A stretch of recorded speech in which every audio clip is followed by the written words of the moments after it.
Okay, we are recording. We're about to start match number 2. The restream is not working beautifully here. Here it comes. We are trying to stream it out there. And you see up on your right, at a Birchell siding. I'm gonna swap these two teams around. Forgive my clumsiness there. Birchell siding starting on the right. That is BJ Hamilton. Ignore Fenway Academy on our left. BJ starts with the 10 bucks. That was a spare for Billy, right? Was a spare for Billy. I was just speaking to him. He's from Moncton. High single of 195 and a high triple of 465 for Billy.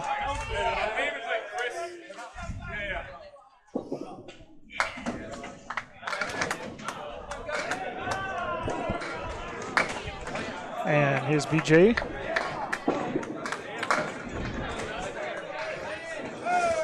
That's an 8-pin drop, 9-pin drop, and a nice piece of wood there. Okay, 3, 4, 5, 6, and the fill for BJ Hamilton, right? Or that's Billy. That's Billy's Billy. on the left. Yep. BJ's on the right, okay, shooting for a spare, and look at all that wood BJ has. It's so I'm still give moving. Billy the 16 there. That's nice of you. You know what? I'm gonna keep the scores left and right the other way because that's the way they are on my home screen here. My apologies, everybody. I think they're going to check out that wood there on lane 6. Is it playable or not? I believe we are live on Facebook somehow. All right. Okay. It's probably got the wrong title. Nico, if you're there, if you see anything, maybe you could send that to him. I'll send a message. Nico, that I managed to get onto Facebook with a weak stream. It's going to be floppy, but I am also recording. This is match number 2. We just watched Harry's All-Stars win a 6-2 match over Kingswood Bulletproof. And we now have a Canadian duo.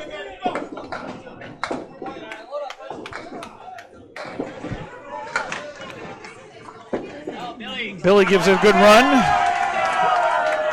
And BJ, look at that. Still not going to go everywhere but loose. 10 bucks though for Billy. 9 for BJ. I don't know. The scores are all backwards up there too.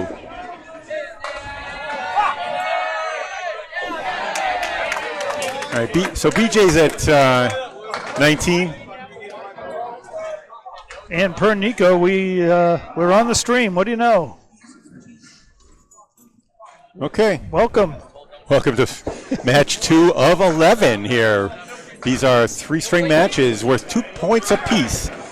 12 teams on each division. We are Division 1. On the left side, lanes 1 through 12. Actually, 1 through 14.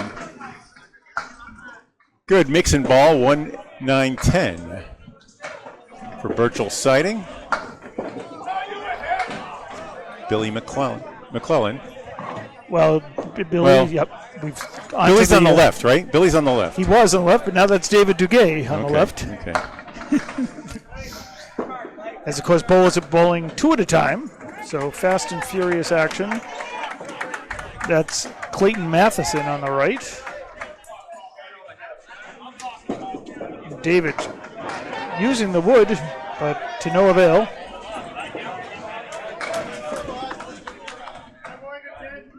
All right, so Clay, we had Clay in the 4th slot before. We're going to move him.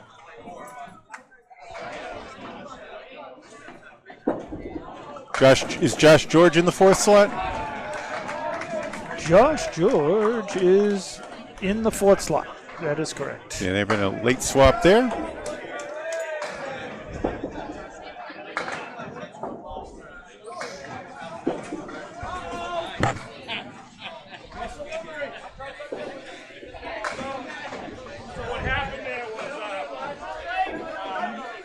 And there's a wait here for bowling balls to come back as the crowd goes crazy. I am moving the scoreboards across. My apologies to the fans, but I need to get everything so they're lined up with the official scoreboard above my head, or I'm going to go nuts. So Clay, he's in starting his Clay second starts box. off with a 10. Yep. And he's got a spare opportunity there with that piece of wood. And David Duguay with an opportunity with a full hit. Let's see what Clayton can do with this one.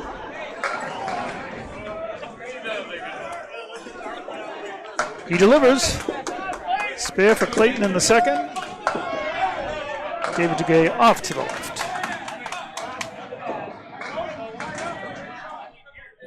Dave Peterson here with me, Bob Lee. Yes, thank you, Bob. Division I action. We were unable to do it last year because we had manpower problems. Yeah, nice to be able to cover a couple sets of lanes here. The tough 5 in the second for Duguay. He's at 13 through 2. And up steps, we have Freddie Toffelmeyer.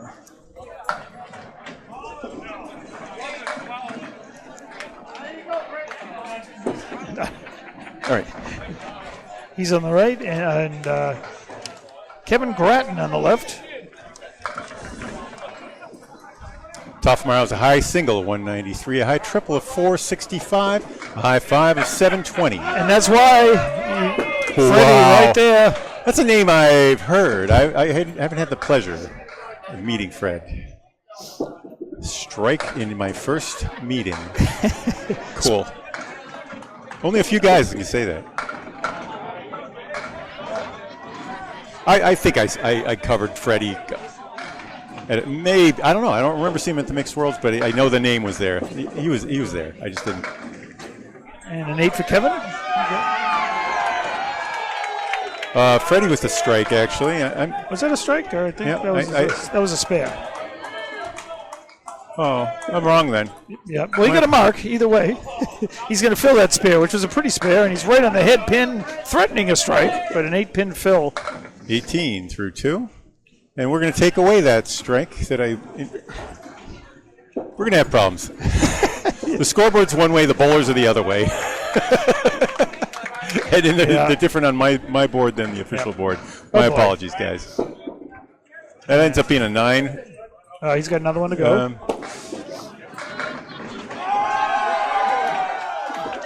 And it is a 9. Nostradamus there, Lee. Yeah, great. 27 through 2, correct? That is correct. And Kevin with an 8 box. He's at 16. Pair of 8s. And we should be caught up now, and our setup is working. We're somehow on Facebook right now. We could not get our stream to run live on YouTube. We got a lot of our sister network is running a couple of streams over in Division 2. That's with Greg Guyar, Paul Grant, and Kevin Burns. And up right now on the right-hand side is Josh George. And on the left, Brian Bernachet. Bernatchez, I think. Bernatchez, yeah. Bernachet.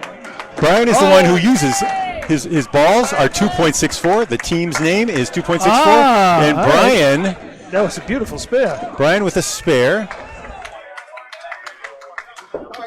You wonder what I've seen that number before. 2.64. And that's where it comes from. So if he gets his bowling balls refinished, does they have to rename the team? They may have to, yes. 2.59 or something like that, or 2.61.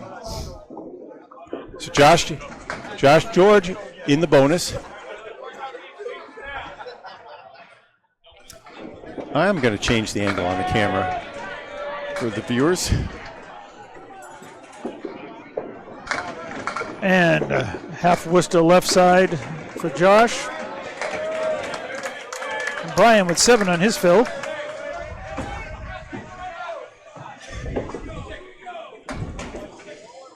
So 2 and 7. all right, 2 for Two for Josh. Yep. He's trying to fight through that. Oh, goodness. The full Worcester. Well, yep. And Brian hits the object. Cherries it out.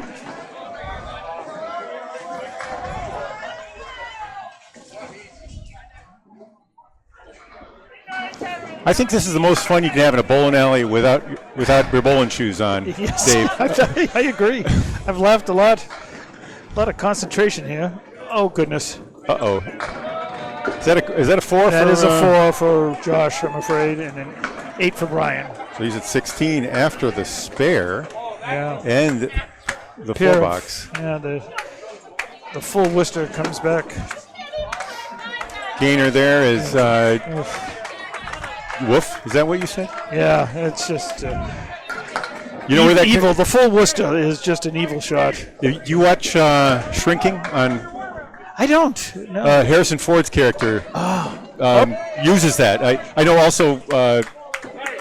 Hey! We got a What strike. happened? Oh, my goodness! That was Chris Hollett. That Chris Hollett is on the right, and he's working on his third ball here. So it was Brent Roberts' strike, correct? That is correct, Brent, with the home run ball.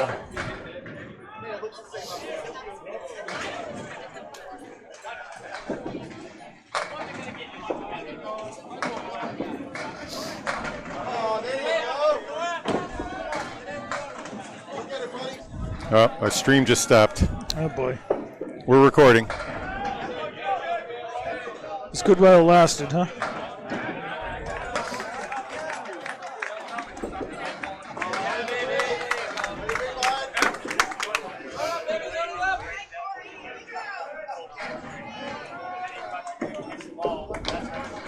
Chris Hollett back at it here. No, we're back. We're actually back on YouTube.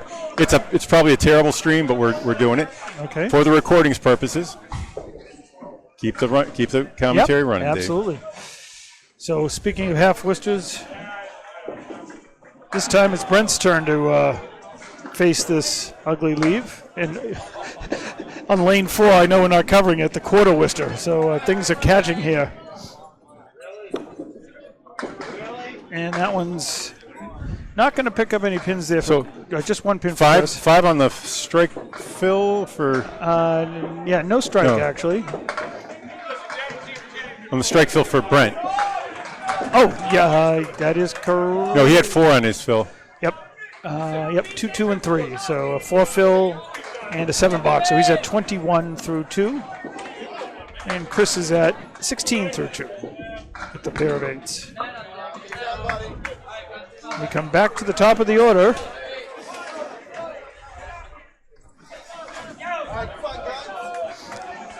We are just hanging on the Candlepin Bowling Network on YouTube, recording it, hopefully for posterity's sake. Match 2. And that's Billy McClellan that just threw that first ball over there. And B.J. Hamilton with the split. A little piece of wood to the left. Let's see what Billy can do. Yeah, 2.664. Now bowling on your right, with their scores on the left, has a 3-pin lead, minus a ball. Clay Matheson with the 1 spare hanging.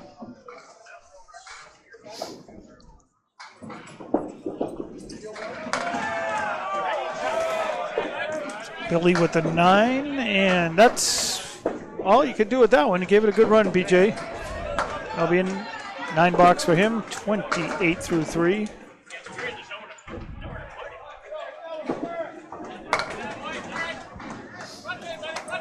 Dave Peterson, Bob Lee, holding it together. Holding on for dear life. For the live viewers. 200 people in the room, only 170 of them are using the Wi-Fi. And here's BJ. Ooh. Similar hits in that they actually almost have the exact same hit, except the 10 pin fell for Billy. And he's off to the left, gets a little action.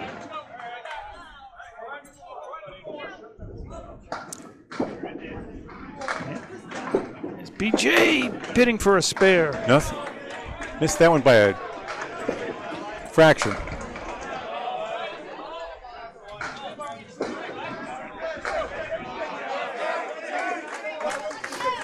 Third ball's upcoming. Both fellas have I'm going to say 3 horsemen, but different pins. Drew Steele calls those the rail. I've heard the term the rail. Three pins make a rail, or an eagle wing. Call them an eagle wing. And it's 10. Takes care of it. Off the sidewall. Let's see if BJ can do the same. He'll get 2 out of the 3 for a 9. And he's at 37.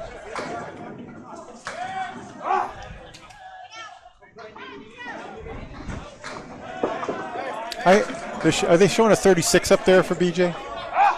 BJ is at 38, actually. A 10, a 9, a 9, and a 10. That is the official score, so. And they gave him a 10 in that one. Yep. David Duguay with a nice 8-pin drop with a very inviting piece of wood in front of those remaining 2 pins.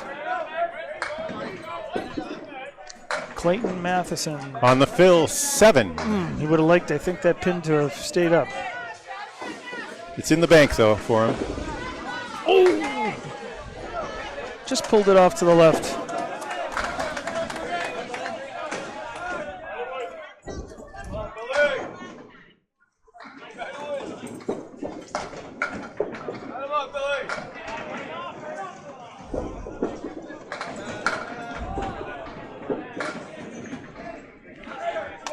Watching the scoreboard here, if there's going to be any, what do we have? All right. So David with that 10 is 23 through 3. And he had a 5 in the second.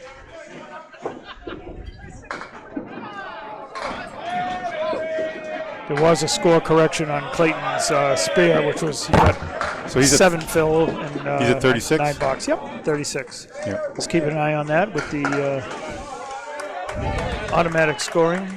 It was just off, so they had to fix that. So Clayton lives in Halifax, originally from Windsor, Nova Scotia. Ah, okay.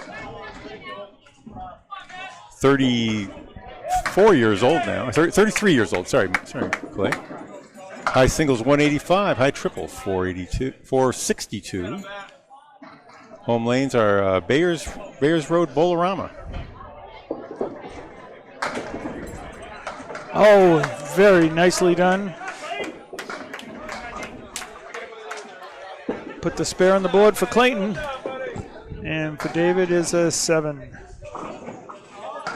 So he's at 30 through 4. Clayton with big mark there in the 4th. All right, so lead now swaps over to Birchell siding. In blue on your screen on the right, bowling on your left. We got Kevin Gratton on the right. And Fred Tauffelmeyer. We know a little bit about Kevin. He's from Fredericton, New Brunswick. Fred Tauffelmeyer hails from Halifax. Finds a head pin and 8 pins to go with it. 3-6 remaining. Kevin he has a career high average of 130. Wow. He's a player. High single 193, high triple 465. Wow. Yeah, pretty similar here to Kevin's numbers. High single 196, high triple 462, high 5 695. Spare Tauffelmeyer. He's at 37. And Kevin off to the left. That'll be a 7 box. Is he at 23? He is at 23, correct. Okay. All right. Scoreboard is confirmed. 9-pin lead, +2 hanging now. Birchell siding starting to taste. Opening things up a bit here. Yep. Back to Kevin. Kevin takes the ball well back behind his. Doesn't he? Yeah. He gets his elbow and his wrist turned. A lot of action on that. Tauffelmeyer, straight and smooth, stayed right. Kevin's favorite bowling moment is dropping a 5-bagger for a 196, which is his high single. You dropped a what? A 5? A 5. Oh, sad. Yeah, you don't forget that. Until you make it 200, I guess. Wow, How about that one? That's why he bowled a 196. Shots like that.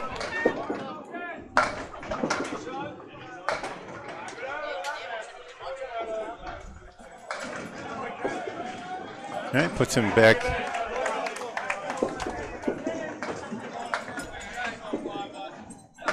That was a big spare for team 2.64. Toffelmeyer ended up with a 3 fill, right? So he was at 40. That's correct, and a 7 box for 47. He'll sit down with a 9-pin lead for Birchell Siding in blue. The score's on your right. The bowlers are on your left. I actually had fixed that so I could swap it around, but we had Wi-Fi issues that got in my way. And a strike as the 5 falls forward, the last to fall. That's for Josh George. Wow. First strike of the match. And unfortunately, that one's in the channel for Brian. Any? Let's see. He did have. We hit the foul button, so it should be registering. They gave him a spare, but they're going to have to correct that. So what did that end up being then? I believe that should be an 8, if I recall, but we'll see what. An 8? Yeah, we'll put 8 up there and hope that he fixes it.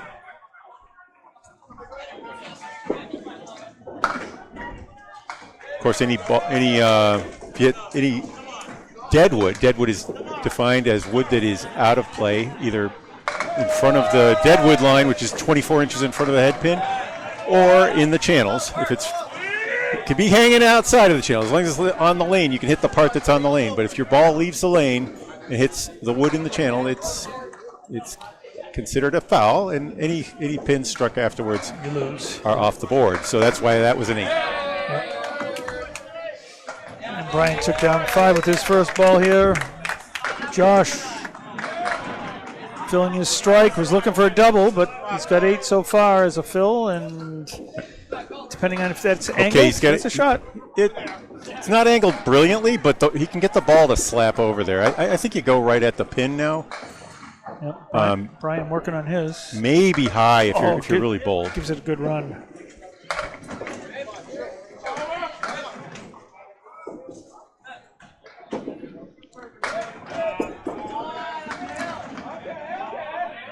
Really staring this one down. He went high. He went high. I don't know if he intentionally did, but it ended up going high. No, I think he did. He looked like he was, his body language told me that he was excited about that, okay. About the direction that was going. That's an 8 over there for Brian. I can't prove it, but 8 on the fill there? No, 8 box for Brian and a 9 box for Josh. So they've completed their first 4. We come back to the anchor ball. He ended up with a 9 fill on the strike, though, so 35. 35, another 9 for 44. Okay. Dave, what do you do for a living? Tell the viewers. I'm a residential loan. I'm a loan officer at a bank for mortgages for individuals. And I was the chief analyst for the state of Massachusetts for many years. We're both numbers guys. We're really concerned about when we're getting things wrong, and we probably express it too much. The inside pool of how you get your score, Yeah, I'm usually crunching numbers with my calculator right to the decimal point, so definitely perfectionist from that regard, And what do we have here? Chris Hollett misses on the spare bid. This is for 10, 9. The 9 for Brent Roberts. He's at 30 after 3. Chris Hollett took 8, correct? That is correct, 24.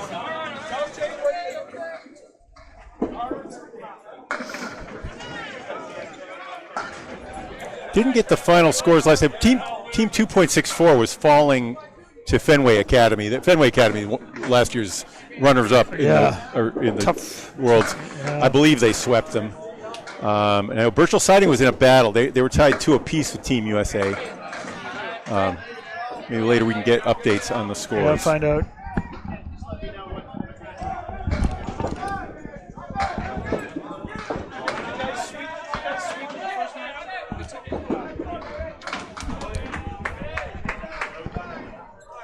I just checked with Fenway Academy, who's bowling right next to us, and they did in fact sweep from 2.64. Spare from Hollett.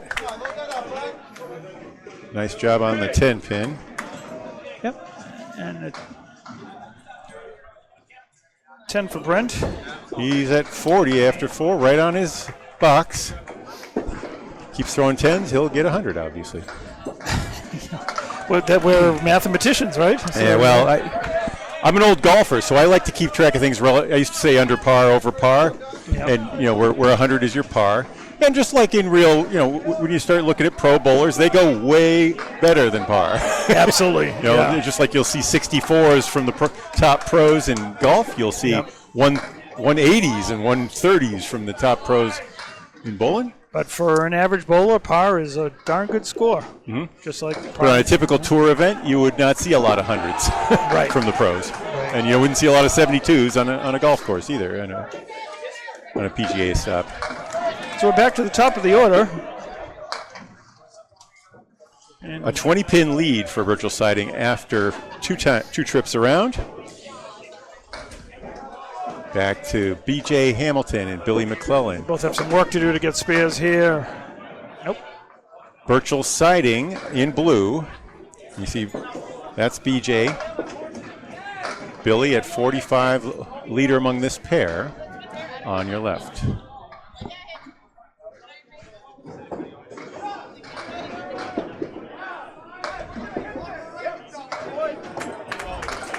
B.J. taking an aim at the 3 and 1. Gives it a good run, huh? And 10 bucks Excellent. for Billy. 9 for BJ. So 47 through 5 at the halfway point for BJ, 55 at the halfway point for Billy. In the States, anyway, we're doing most of our leagues are now doing 5 at a time. I know the league we used to be in, Dave, in Norwood, was doing 2 at a time. That's correct. Like this. The Friday Night Pro League also does 2 at a time. Once a month league in Millis. Usually, you sit down at the half. And this game keeps you in, though. With five on the team, it would be an awful long time between It would be. pitches. Yeah, you'd be having to stretch there by the time, in essence, you'd be waiting 2 full strings to bowl again. Spread eagle and a shot through the bunny hole now for Billy McClellan. He needs an out.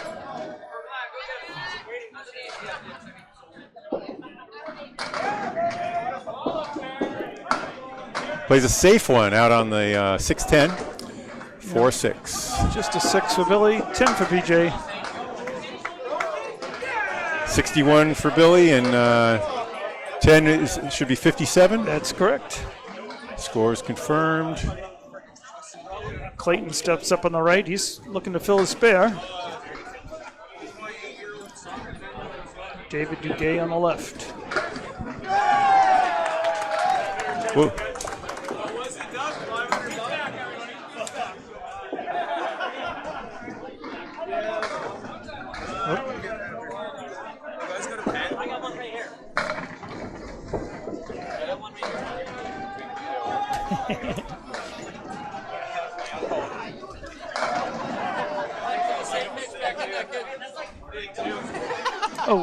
Let's see. Spare bid here? Yep, just off. It was a 6 fill. And no luck there for Dave. That was like a plastic shield around that one. And 8 bucks for Clayton. And 10 for Dave. Gets it second time around. 6-2 half for Clay Matheson, and you said a 9 box of 39. Is that right? He's at 40. You got a 10. You got a 10 box. Thank you. 40 after 5. He struggled in the. He had a 5 earlier. Clayton is at 60, actually. They have him on the board. Clayton's at 60, is he? 36, 52, and 60 is the running score. Guess that wasn't a 10. It was an 8. Yep. Mm-hmm.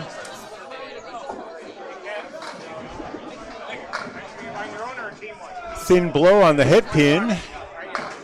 Drops down to the rail for Birchell Sidings. Clay Matheson, his first ball in the 6th. These ones also go at about a 50% rate for pros. You got Wood here to mix up the. I think it's good. He hit. Yep, it is. Got it. I was going to say it's good if he hits the 3-pin, and that's a nice spare. Yep. And of course, David had the eagle and clipped off 2 on the right, and let's see on the left. Oh, just chips off the front pin for a disappointing 7, but the eagle wins again.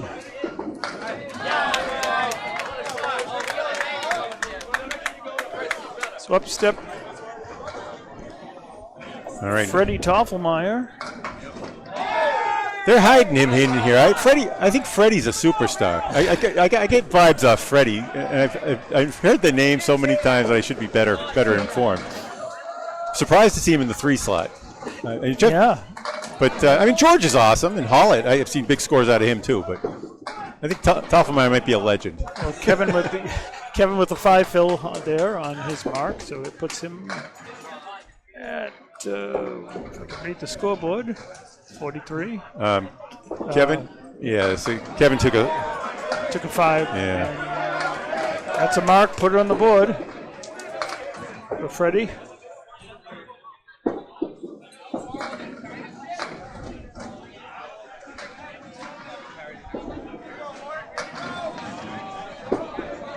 And Kevin clears up the deck. Nice job there for a 10. Is that a 48 half? That is 48, yes. 262 to 237 up on the scoreboard here at the Bowling Lanes. Toffelmeyer has a high 20 at 2,700. That's where Wow. Easter Classic. I've seen him at the Easter Classic. That's why. Okay. Averaging 135 for 20 strings. That's nice. And that's right here at Leda Lanes, right? Yeah. So he's very familiar with this bowling center, put it that way.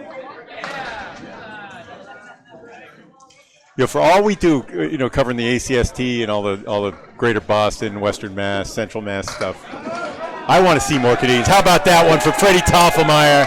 Oh my! That looked like a guy who bowled 2,700, right? Yeah, that is the legend in my mind. I think he is. It was a strike-on spare. It was. I was just going to say that. So he's at 77 and 2 balls at 6. Kevin has kind of a tricky one here. Let's see if he can. Oh, hits the cap, and even the front pin doesn't even go. Wow. See if he can throw that half Worcester on demand. Yeah, it rarely happens. Nope. That's an 8.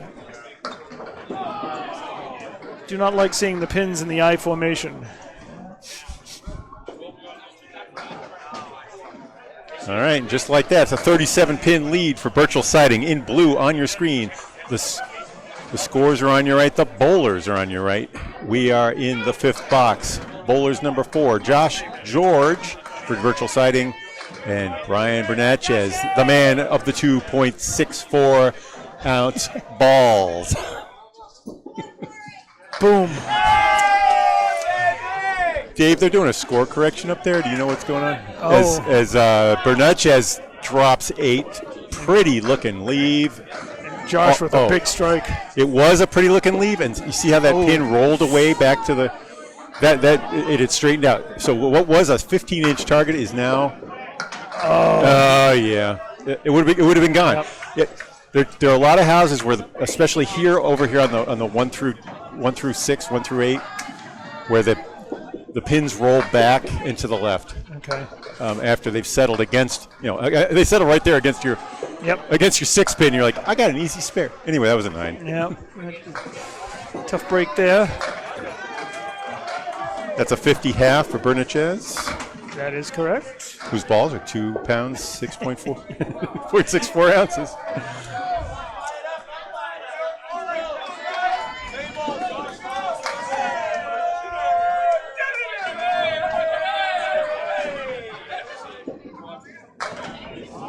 Josh taking his time here.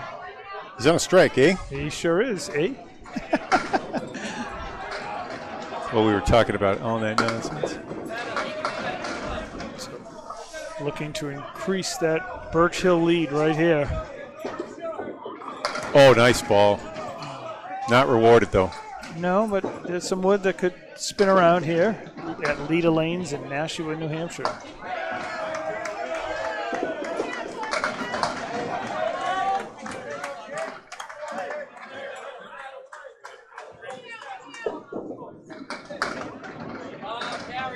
He's taking his time on this one. This is firing away. Oh, and he took his time and he figured it out and threw it exactly where he wanted to. Strike. Brian almost bidding to get the Caleri, as we call it, 4 horsemen, and the sleeper kind of behind. Everything but the 10.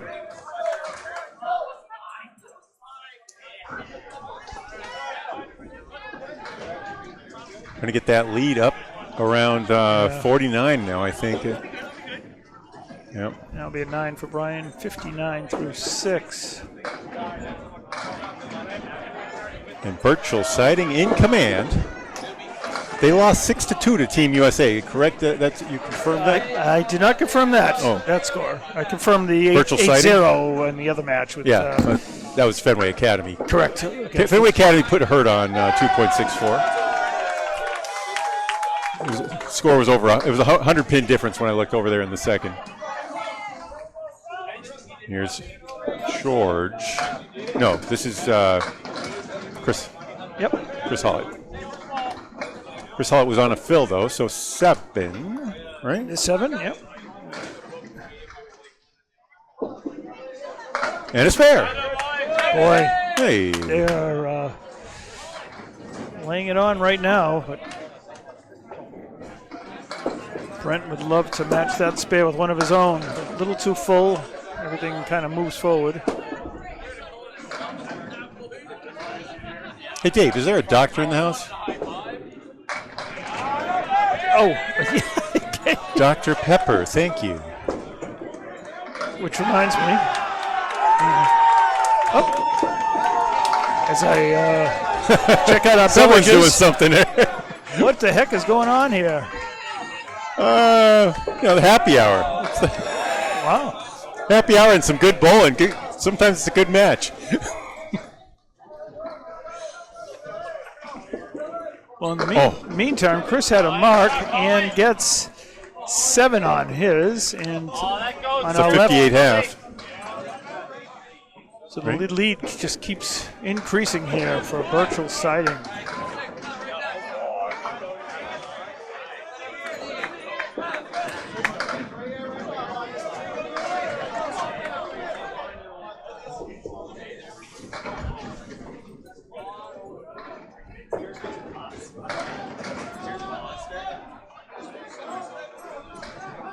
Right, Chris Hollett looking for his.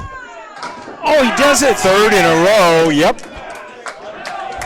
That wood in the middle made all the difference. I guess we know why he's the anchor now. He's bowling like an anchor. Look at that. Actually, the whole team. Yeah, really. This is a impressive opening to the second match of the day.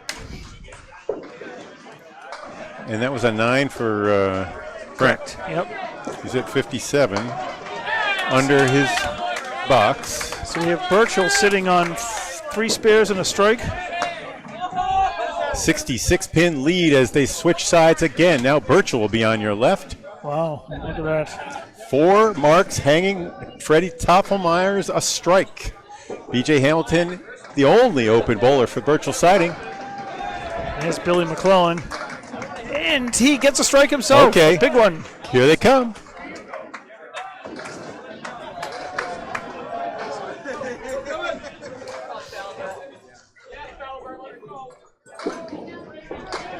That one, we call that an ocean ball. That was out on George's Bank. There was a whale sighting there, and he apparently drove the tourist boat out as far as he could. Well, the whole team is on mark, so if you're going to have one first ball that's off the mark, that was the one, but that's a spare leave, as we say. That one came right back to the harbor, buddy. Now everyone is on a mark on that team. B.J. Hamilton, Birchell siding. 67. They're all over their box, too, if he fills if he fills with more than 3. How'd you guys do the? How many guys in the first match? 6. Oh, Birchell did take. They beat Team USA 6-2, so I was wrong.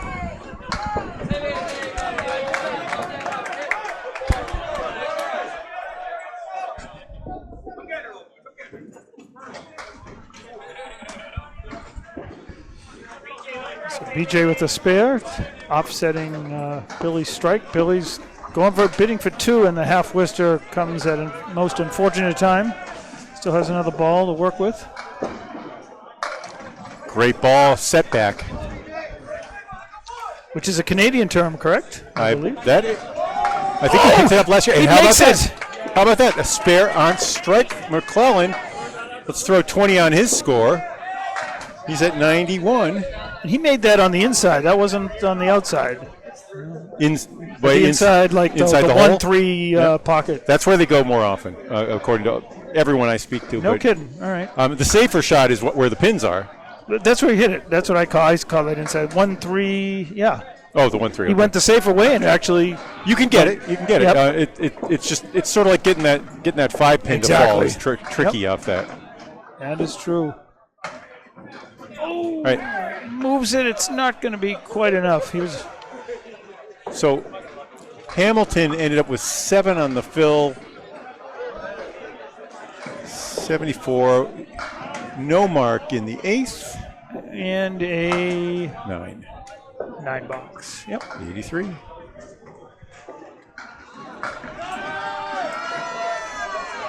So Birchell took 6 points out of 8 in the first match against Team USA, I hear. So they're off to a good start. It's money in the bank.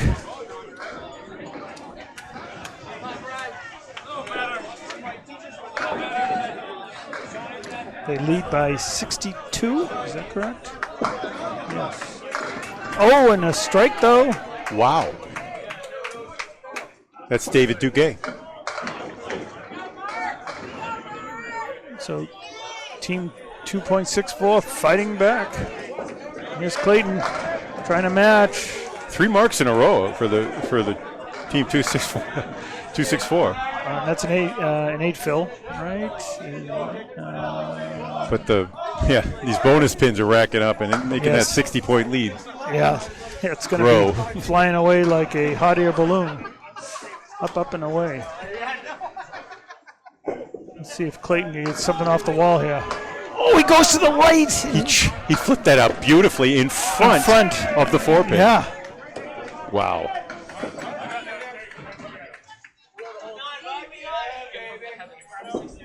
So that will be a 10. 88. And 88. Play. Yep.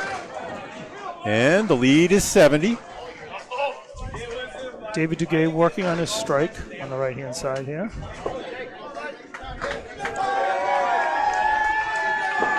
If nothing else, they're going to be drawing themselves closer for the total.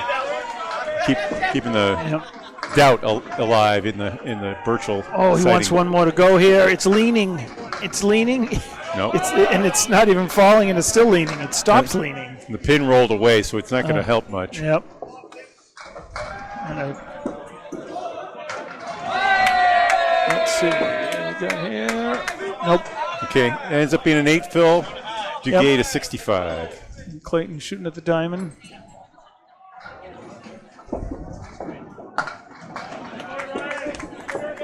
Oh, just a tad light. He got what you want. You want to get a little action off the wall if you can. Yep, he did get the action. Doubles your chances to making those. Duguay drops. Look, leaves 2 more on the deck. 73. And that'll be a 9 for Clayton. Getting him 97 through 8. All right, we got 16 boxes to play. Basically 1.5 strings plus a bonus. And there is a 63-pin lead plus 3 balls for Birchell siding.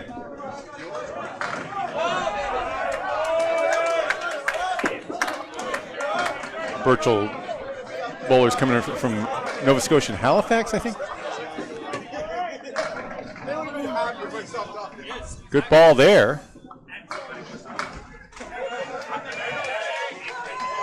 Toffelmeyer. Yeah, he's working on a strike, of course. And Kevin, one remaining. Freddie would love to put a spare on that strike. And he does. Another 20 box. Puts him up 87 through 6 and 97 and a ball. Exactly. Yep. 10 for Kevin Grattan gives him 66 through 7.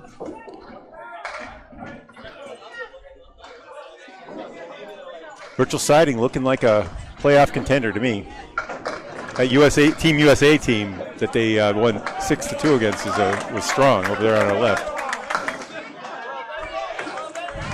And they are up 70 and then some here. A complete team effort, by the way, on that one. Look, and Freddie just adding to it another 5, so gives him 107. First man, 102, I think he's at 102. 107. He's the first man to 100 out of the 3 slot. 102 through 7. 30 over, 32 over. He's right on it. Hard hit. I think that was that wood has to go back there. Let's see if it spins. It picks up steam as it goes over the. Oh. It hits the edge. It hit it. It wiggled. Meanwhile. What happened on the other leg? He made it. But that was for a 10. 10 for Grattan, right? 76.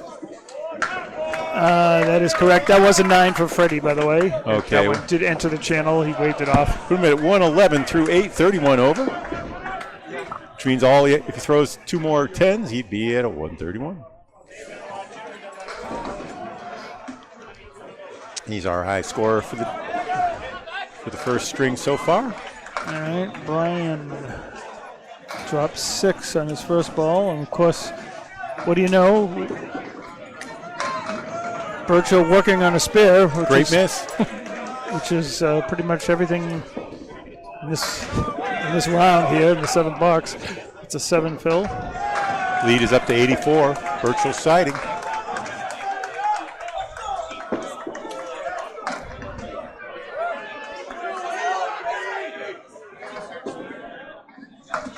And off to the left, nothing coming back.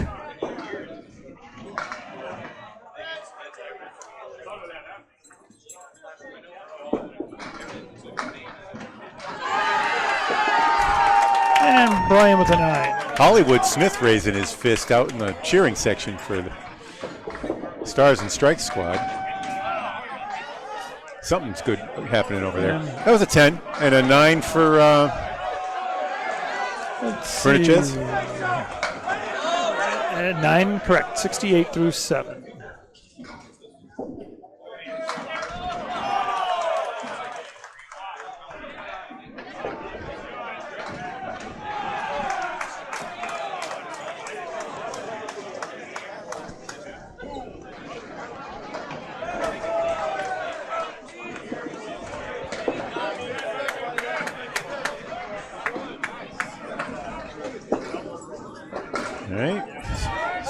They're going to need another. The 2 and the 3 have been falling strangely. Usually a sign of a worn cone. Well, these machines are going to be taxed to the max this week. It's about the 7th or 8th time we've seen the 2 pin, and now the 2 and the 3 pin fall in a reset. Earlier today, Harry's All-Stars with a big 6-2 victory over Kingswood. Bulletproof. Kingswood, 3-time world champion. Well, glancing over their bowling Stars and Strikes now, and that's a close one. Oh, and that's where we're hearing the cheers to our right. Yeah, they're winding it down. In the 2nd string, I believe. There's Brian with an interesting leave there with some wood. 1, got the 8, 9, 6. Is that a 6? I think that's 10? the 10. Okay. It looks like it moved off its spot. Josh with the 7-pin drop. Brian will need to hit the head pin now to give this a chance. He does. And they... Nope. Oh, no. All but the 10.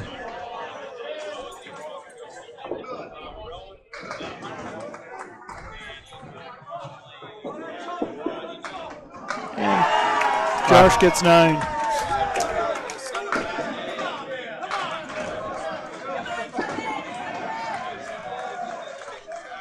It's an even 100. 20 over in the 8th. And a 9 for Josh there. Was that 9 for Josh? Up. He's at 100. And, Okay. and what? So would we have a 9 also from Brian? Is that what I saw? 77? 77. A 10 for Josh, actually, and 101. I was just glancing off to the side. Okay. Some excitement next door. Thanks, Dave. You're my eyes in the sky up there.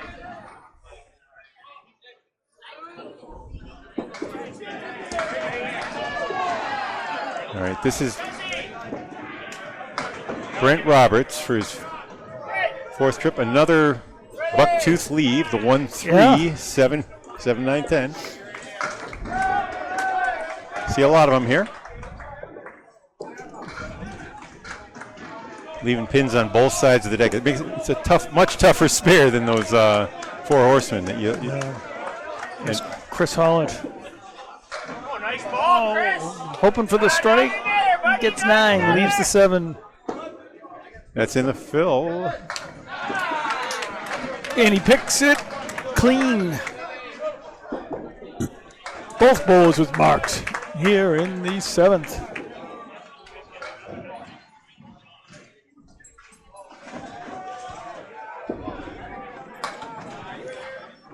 $87 for Hollett, $67 for Brent Roberts.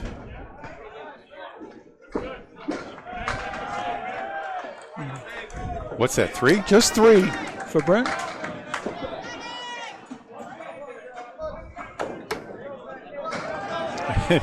One less. Yeah. 89.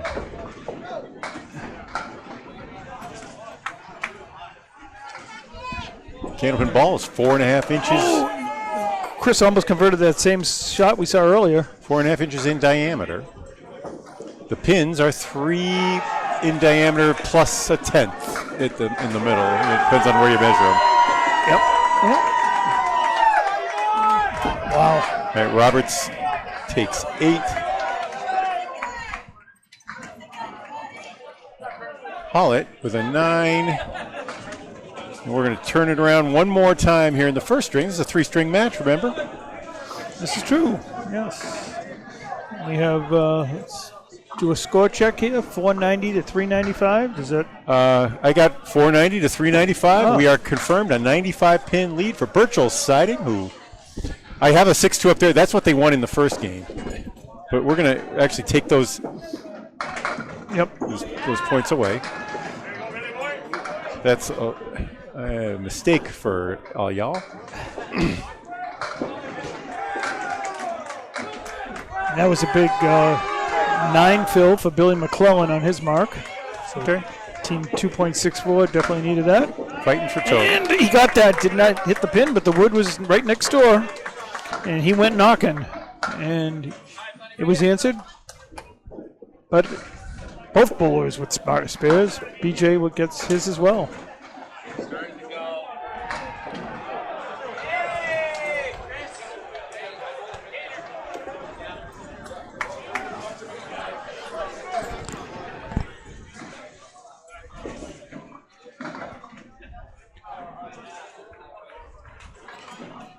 BJ, both bowlers.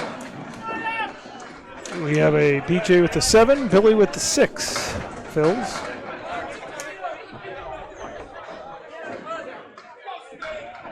BJ with the high-low jack, as we call it down here. I've seen you make that, huh? I did. $153, as I recall, 3 years ago.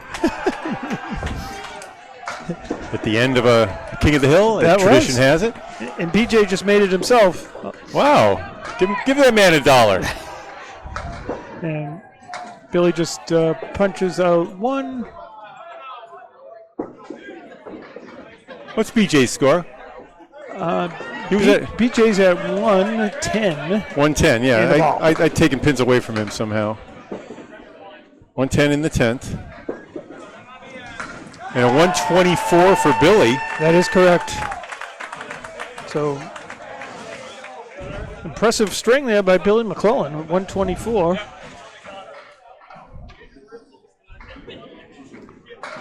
.64 are going to struggle to hit the 500 mark there. That's just a 2 for BJ. 2, okay. 112? 112 it is.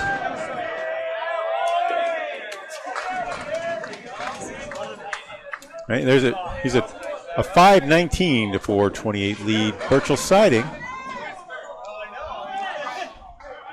Could still, they're going to need a few marks, but they could easily track. You know, we actually just need one mark and good pinning for 600. Yeah, we have no marks on the board right now. 8 boxes to play. Yep.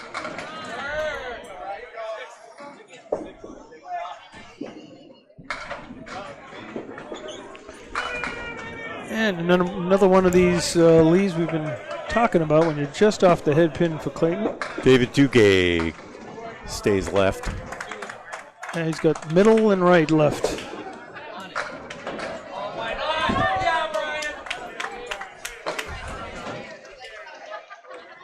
See what Clayton can do here. Just off to the right. And David, same deal. Just hitting the 3-pin, leaving 3.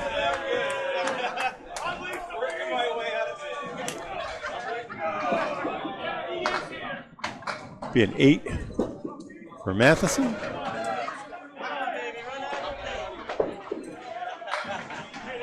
And a 9. 82 for Dave Duguay.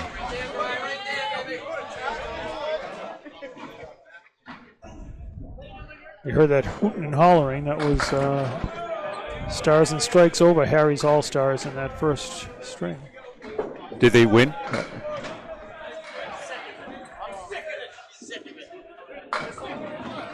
Harry's drops to 6 and 4. That means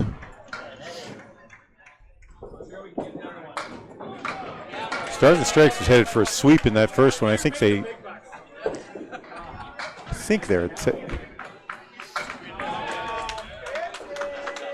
Clayton, 10-0. Clayton with the triangle here, and he gets it. Birchell putting on the pressure. Again, Dave Duguay not able to get the spear here, so looking to pin out for a 92. And just off to the left, so 91? 91. That's confirmed. Lead now 91. 91, yep. And nothing on the board with regards to marks. Clay Actually, Clay needs a good fill here. They're chasing 600. Birchell That's sighting true. is, and you want to put that number up at the Worlds. Here it is. Boom. Yep. That's an 8 for Phil and a very impressive 123. He did his share. So now it bumps the lead up, huh? Yeah, 5:45 with 6 to play. No marks on the board.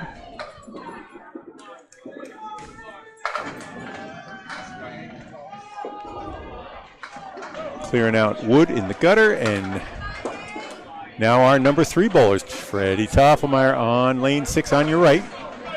In blue on the scoreboard, number 3 slot.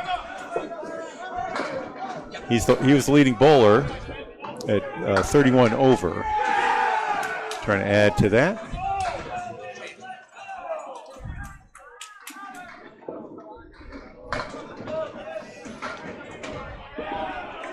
Freddie punches out the half Worcester on the right side.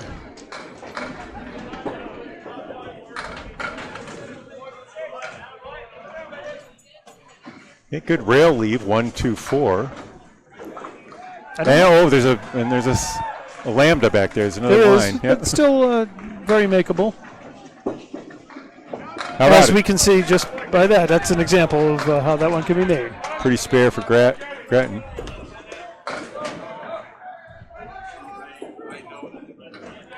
And Freddie, in between the two, he'll take an 8. Solid string, though. 119 through 9 for him.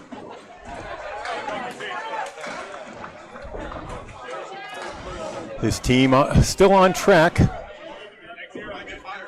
for 600. Can leave three more pins on the deck and pull it off without a mark. I expect there will be a couple marks out of these 5. They'll have 5 tries. Yep. Typical pro bowler is good for 3 spares and almost 9/10 of a strike in a match. Okay. All right. I don't know how you get 9/10 of a strike, but it averages 0.9. yes, I figured that out. And the spares are technically round up to 3.1. So you end up with 4 marks in four marks in a typical. Well, Fred goes right through the middle for the eagle. Yikes. Kevin, washout leave there. All right, so on an eagle, you want to beat at 9, and that's especially hard after that. Okay, through the bunny hole. So they may need a mark now to get to 600. It looks like, but Kevin. This could go with his. I like the way his ball swings right to left, but he's managed to hit on the right side, which for him is full. His ball was sweeping so far right to left.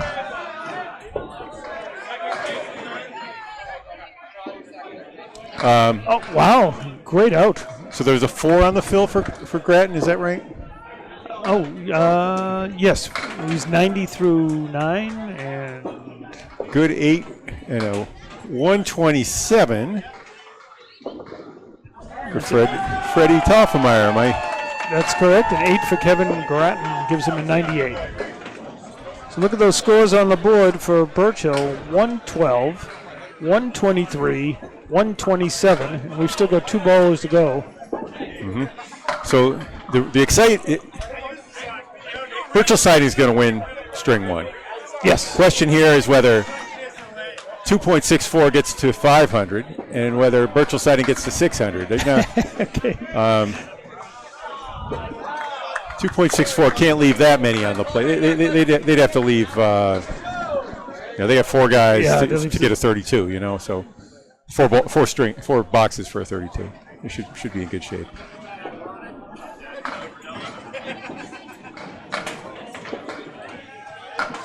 Put it on the board for Birchell and for Josh George.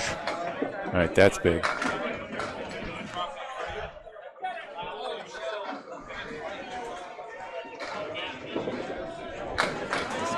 And Brian here, off to the left for a 9. Gives him 86 through 9. All right, any kind of a fill here. Get Birchell siding in the fast lane to 600. They're already one over their box. Necessary.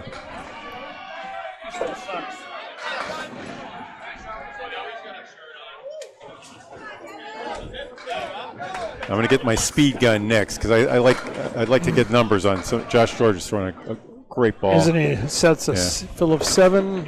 So 118. Yep. And another spread eagle there.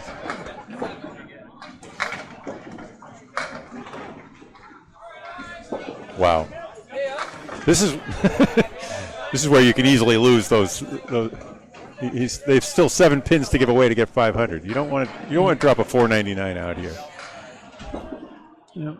Good ball. It's a good bid. He's got the wood spinning around. Not going to get the other side of the eagle.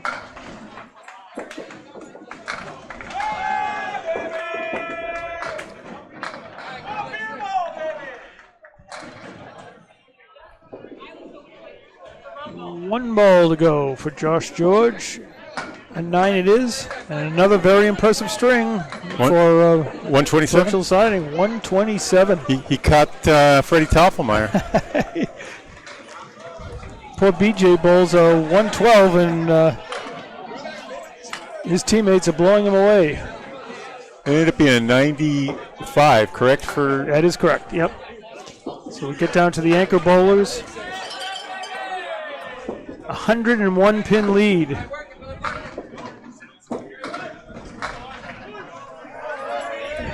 Oh my! Strike. That is a strike. I just just looked. I saw it on the screen. I thought you're up there watching it live. I'm watching. A bowler stepped in front of the pins. I'm like, there aren't any. Wow. Nice job, Chris Hollett. What's his? How many marks does he have this string? Yeah, let's take a look. It's like he had 4 spares in a row. Yep, and it's his 5th one of the mark. Yeah, he got more than 9/10 of a strike. And that's an 8 box for Brent Roberts. So that's a 5-mark game, right? Mm-hmm. Let's confirm his score. Is he at 108? Hollett? Yes, he is. 108. It's a lot of marks for that. His fills have been a little light. And that one on the strike, he's got 8 so far, and some wood out in front of those 2. 9-pin drop for Brent with a friendly piece of wood. We'll see which one he goes for, just for the heck of it. I'd expect him to go for the pin, but he may think that other wood would cover it.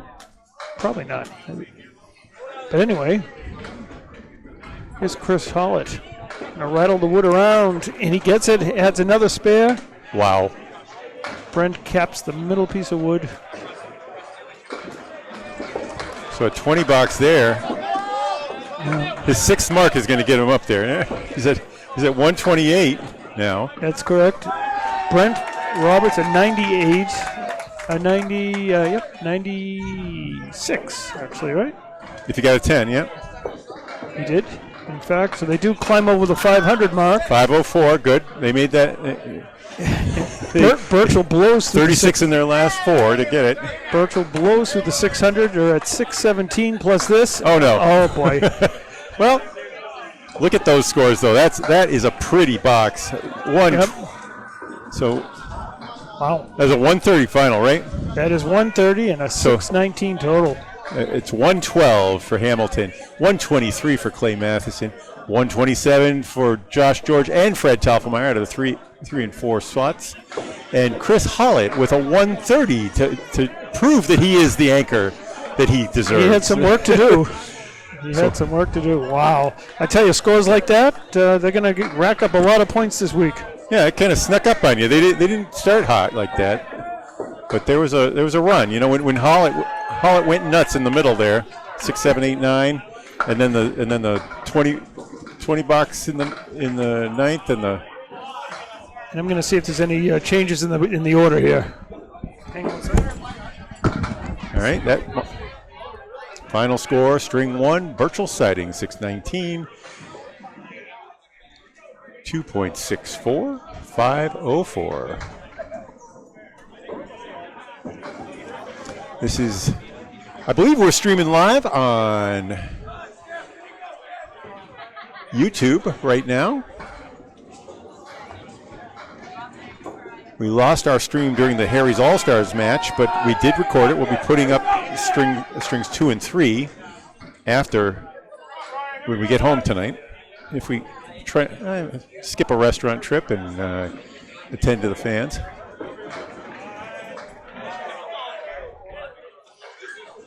Duncan MacDougall right now is spelling Greg Guyar over on the Division 2 lanes 27 through 36. Huh? Okay, let's. Dave, help me out here. What do you got? Put your headset on. Billy McClellan will stay first. Okay. Yeah, 2.64 is wholesale changes here. All right, second bowler will be Kevin Gratton will go second.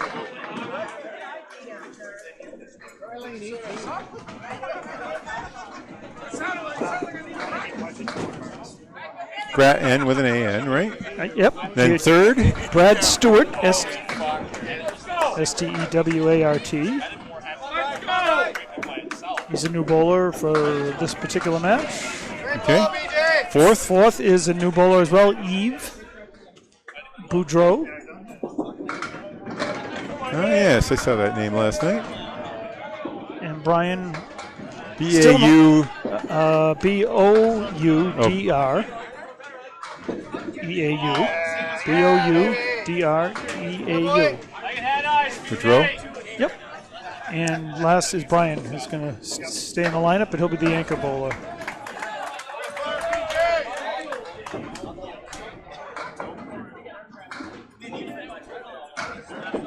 Both bowlers mark in the first box, by the way, as we get the lineup set.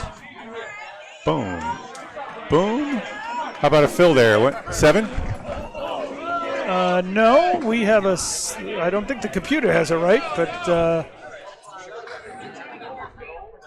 that's 5 for Billy.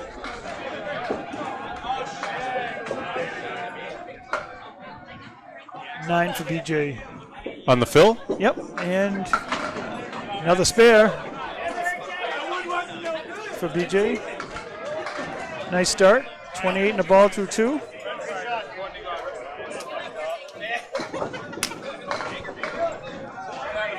It's 29, I believe, but okay, good. Yep. Did I say that or I said 28? That should be 29 if you had a 9 fill. Yep. With the 10. And still got a last ball for Billy McClellan. Billy's got one coming who led off with a 124 in that slot. He stays there. And that's is that a 10 box, it sure is. 26 through 2. So they did give him a 6 fill. That's good. We saw it here. I saw a 7 for some reason, but anyway, 26. And we're underway in string 2 of 3. Let's put those points on the board for Birchell Siding. 2 World's points, ICC points, we'll call them. International Candlepin Championships here. Dave Peterson, Bob Lee, Dave. First time ever for me at these. And from Rentham, right? From Rentham. From Rentham? Yeah, Massachusetts. Yeah. I recently moved to Chester, Massachusetts, which is found with a microscope. Well, Massachusetts isn't thought of as being a big state, but when you're driving it from east to west, it's pretty long as far as I'm concerned. There are 1,300 of us in Chester living in 60 square miles, so I shouldn't say microscope. It's big. There just aren't people there. Got bears. Wow. A lot of turkeys. A lot of crazy. A lot of raccoons. And I had a deer in my backyard when I came home from bowling the other night. They like my apples. That ends up being a 9 for Kevin. Moved up to the 2 slot. That's an 8 for Clayton.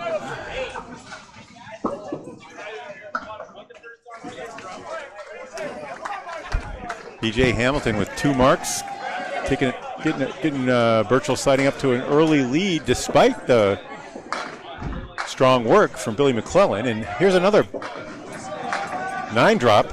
Yeah, Kevin. For 2.64. Here's Clayton. There it goes. Oh, sweet ball. It was. No, that's when it was approaching the pocket, you're disappointed if it's not a strike.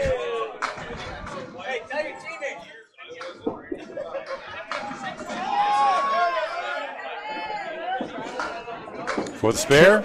He gets right on it.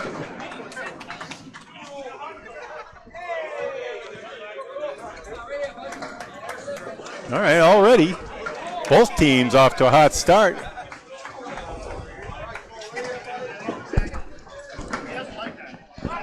Three marks for Birchell Siding and 2 for 2.64. Early lead at 2 pins. And we have a new bowler for the second string here, which is Brad Stewart on the right-hand side. Came off the bench and threw one into the deep. Well, you don't. I'm going to say it's tough if you're not practicing, which they do have extra lanes available. Yeah, way over there on 15 and 16, they're letting you practice.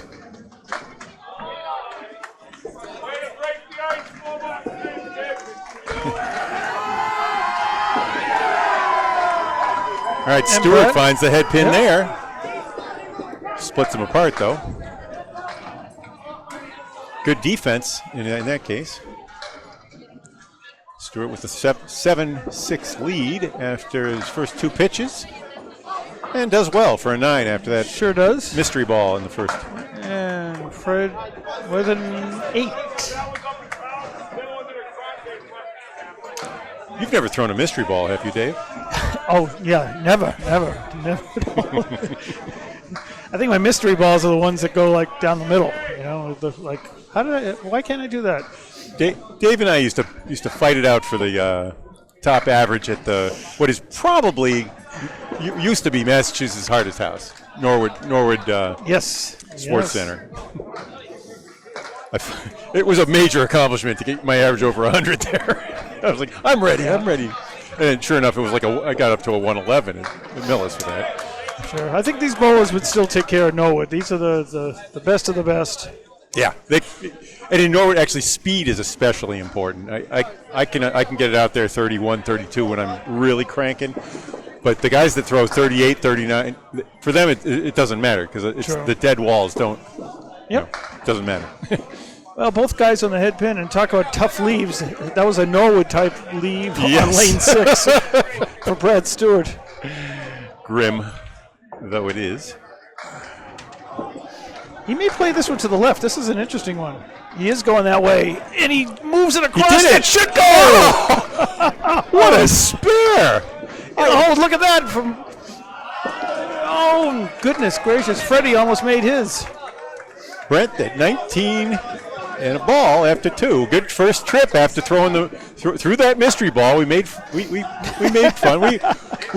don't mean to make fun of the bowler. We're making fun of bowling here. and one of the beautiful, really a great spare. It was. A really truly, precision shot. And 2.64 is right in the hunt then. Coming off the bench. I don't know if he bowled in the first match, but he was definitely watching here for the past 45 minutes. And is that so? We end up with a 10, or is that for Freddie? Freddie got a 10. Okay, so he's at 18. Mm-hmm.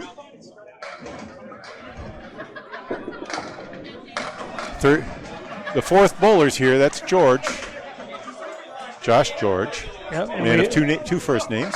And we have a new bowler, of course, for 2.64. Yves Boudreau. Yes. We think he has an X in his name. It's possible he doesn't. I put an X at the end of it. Well, it's going to be a silent letter no matter what. So, yeah. Boudrox. I'll find out, though. I'm not sure about. I don't think there's an X there. But I think you may be right. He hopes there's a lot of X's on the board, though, because that would be strikes. He threw an X. That's a 10. That's a Candlepin notation for, Yeah.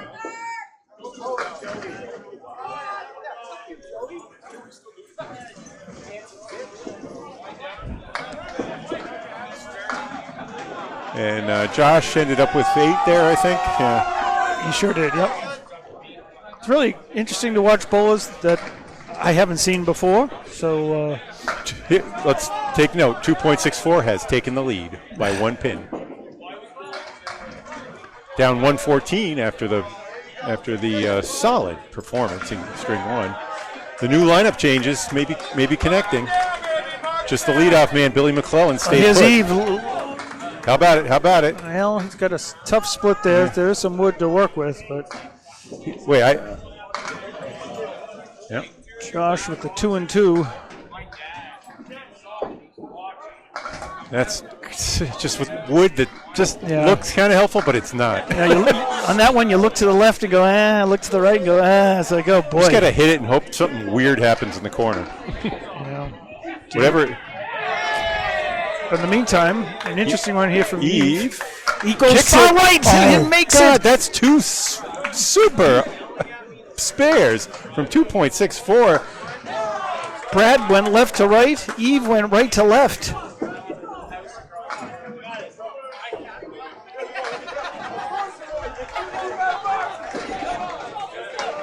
Yep. And tricky 9 there. Yep. 17. Now the anchor bowlers. Yeah, Brian Bernachet has moved into the anchor spot. That's right. I left Roberts' name up there, but Roberts is out. Bernachez, the man of the 2.64 I know the it's the Bernachet. Bernachet. It's easy.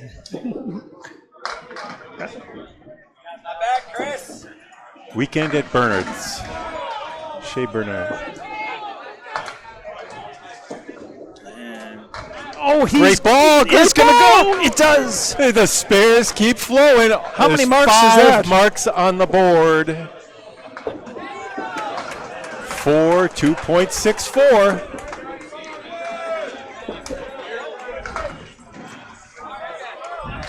And Chris with an ugly lead for his third ball, or I think he's.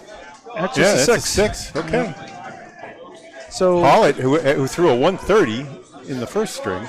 Yep. So tables have turned here early on in the second. Lead is just 6, but you're looking at 5 spares to Hamilton's spare and Matheson's strike. So you figure to see about 30 pins out of those bonus balls.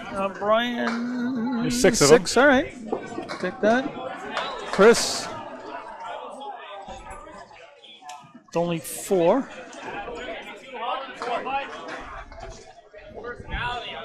We are in the second string, and I'm going to show that on the scoreboard.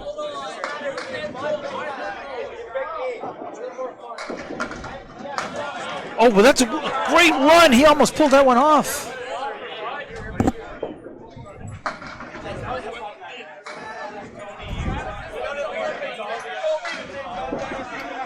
It's still coming. The pin came back fast again. Wow. We saw that Yeah, sort of late. It's sort of yo-yo where it rolled all the way out to the lip. So there's about a 1/4-inch lip between the lane and the plate back there.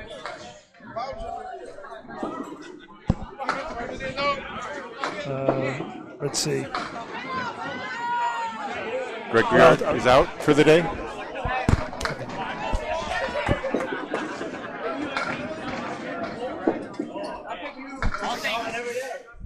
Okay. So we are done with the first 2 boxes with all 5 bowlers. Brian ended up with 26 through 2, and Chris with 15. I don't know if you got that, the 6 and a 9.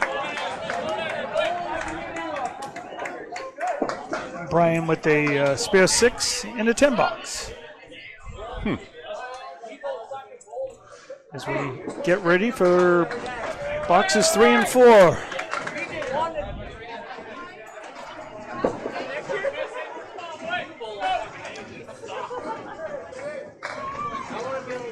So it is a 13-pin lead for team 2.64 plus a ball.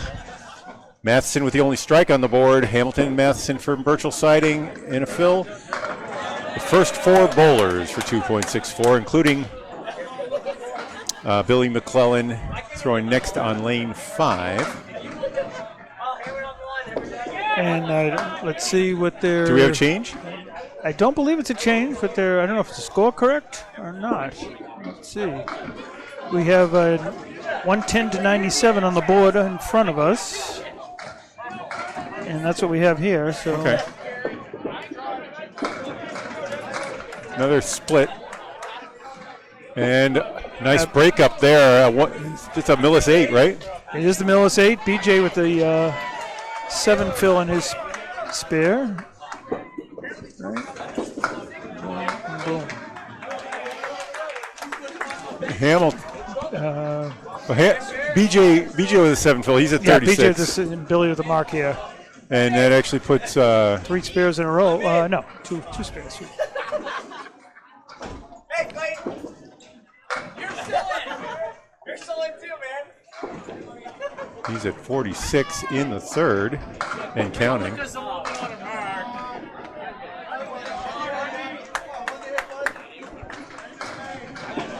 Both bowls firing away. No, I'm backwards here. Billy made the spare. Yeah, Billy made the spare and got an 8 fill. Yep. Billy's up to 52, that means. So My apologies to the home audience if you're following real closely.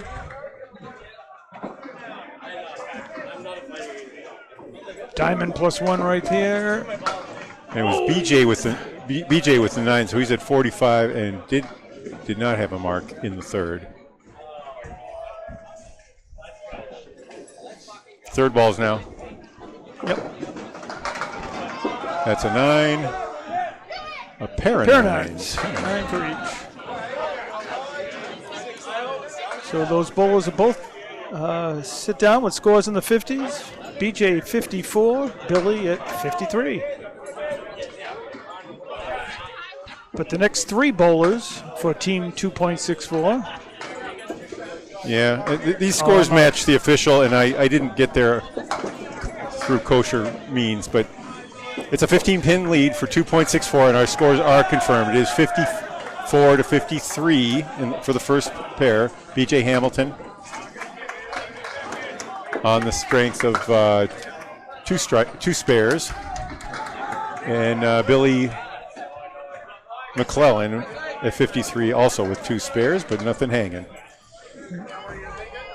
Now we're seeing Clay Matheson, Birchell sighting on your right, in blue on the scoreboard. And the bowler on the right. Here it is. Drives it into the 2-pin. Leaves the 4 horsemen with wood to help. That's Kevin Grattan on the left with an opportunity for a spare. Plenty of That's complex. There's a pin in the back there, too. Yeah.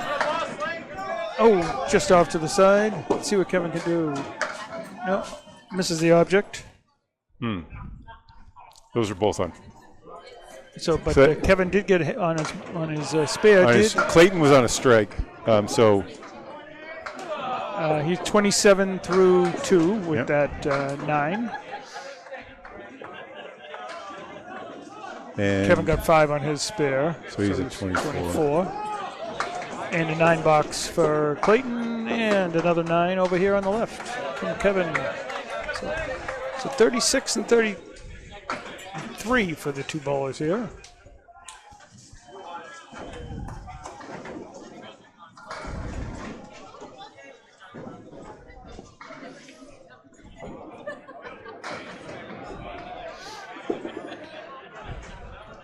Happy Election Day, Dave.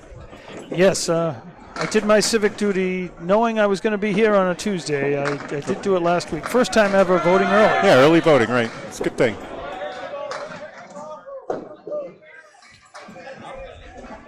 Candlepin Bowling Network is a nonpartisan, unaffiliated political entity. It's a place where you go to meet people that you disagree with and find fun things to do with them.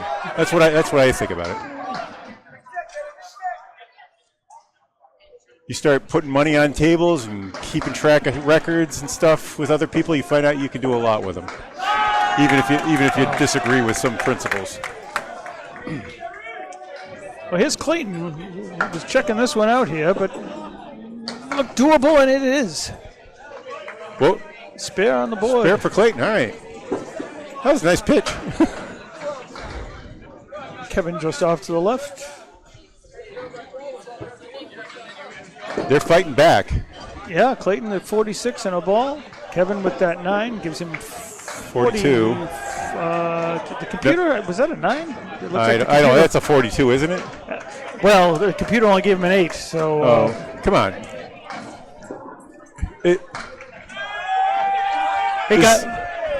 Was that a 9? Was that a 9 or an 8? I thought it was a 9. Well,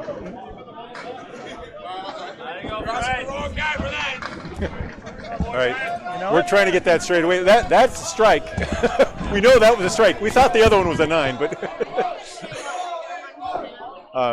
anyway, that was Brent Stewart with strike on spare, man. We're sorry about yelling over the mic. We're trying to talk to the bowlers about what we think is a miss score up on the official board.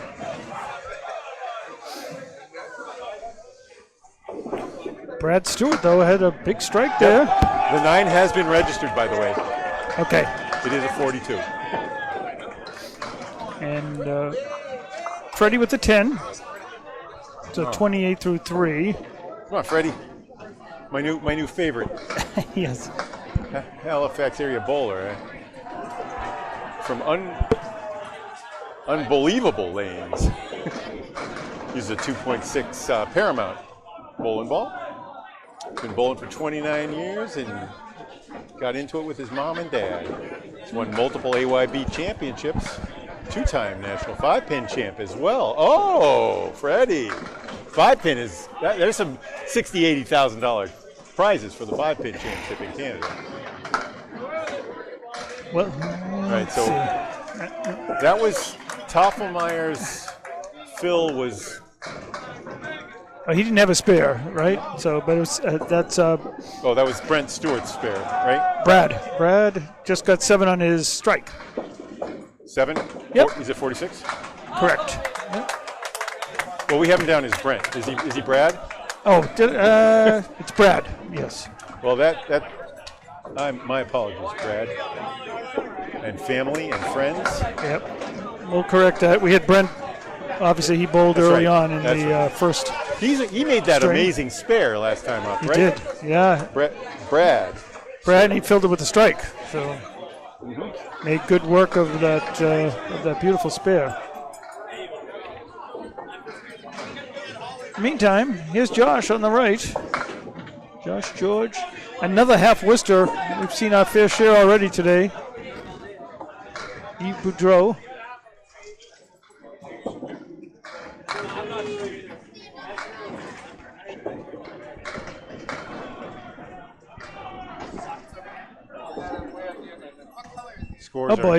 Scores are now up to date. That's Phil for Eve. Yes, he is 25 through 2. Is that a 5, Phil? Yes. Yeah. There's a second ball in there. Both bowlers, no marks here, and Josh trying to pin as well as he can. He'll take 7 after the second ball went through the hole. And Eve connects for the single pin at 10. 35 for him through 3.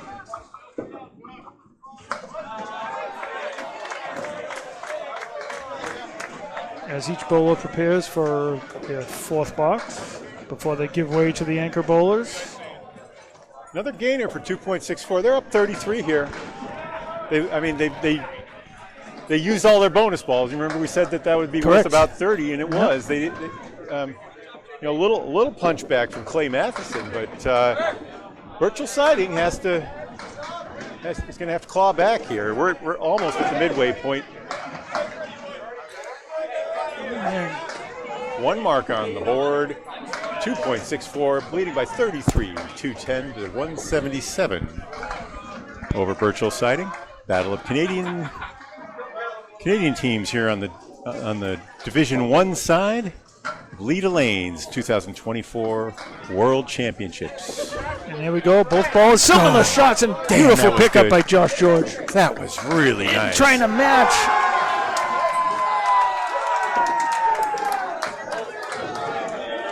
Great bid by Eve. And nice pickup for a 10. All right. Gives him, He's at 45. and I don't know why the computer only gave him 44. Well, he's at 44. 35 through 3, 44. Yeah. Hey, Eve! Computer only gave you 9.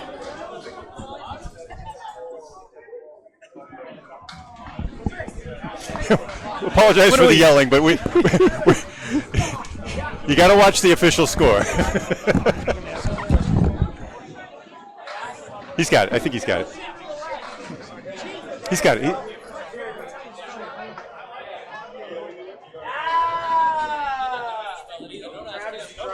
Is there an X? Is there an X? No.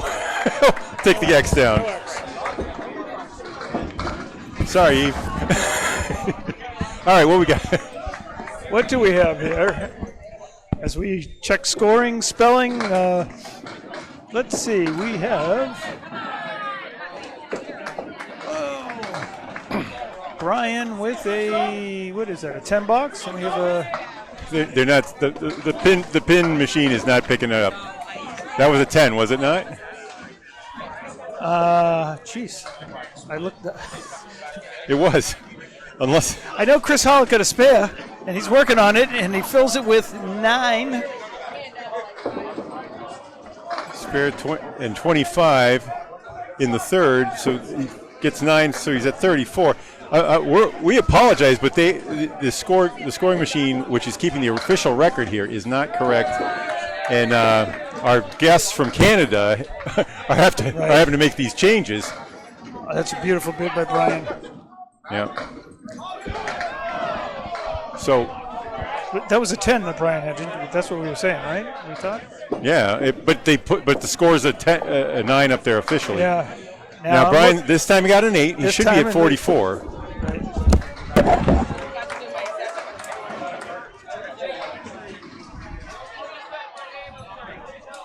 Meanwhile, Hollett, who'd filled to 34, got another spare in the fourth, and is at 44. Dave's stepping away to get this, to get the captains to recognize that their official scorecard is wrong.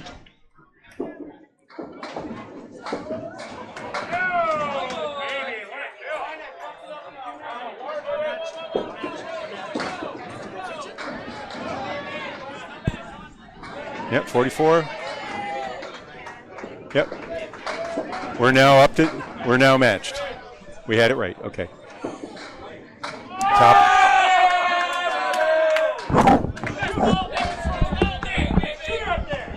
BJ Hamilton pokes out 5 for Birchell Siding on your left. Gets a 6th, but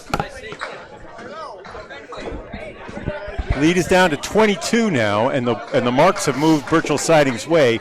That, after all fills are done, we could be in a virtual tie here. Figure 6.5 per spare fill. Big comeback here by Birchell Siding, sitting on 3 spares. 3. So.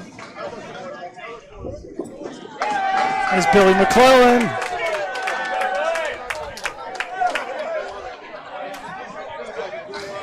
Delivers a clutch strike just as Birchell was climbing back towards the lead, but still plenty of fills for them. But so he's at 71 after the 8 in the fifth. He's at 71 and 2 balls. Meanwhile, BJ off to the left.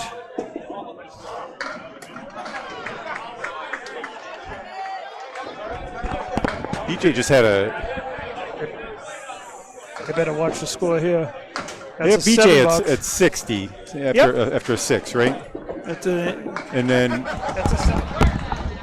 Hey, BJ, they only gave you 6. You got a 7. You guys better watch this. It's pretty bad. You're getting cheated pins. That was a 7 box.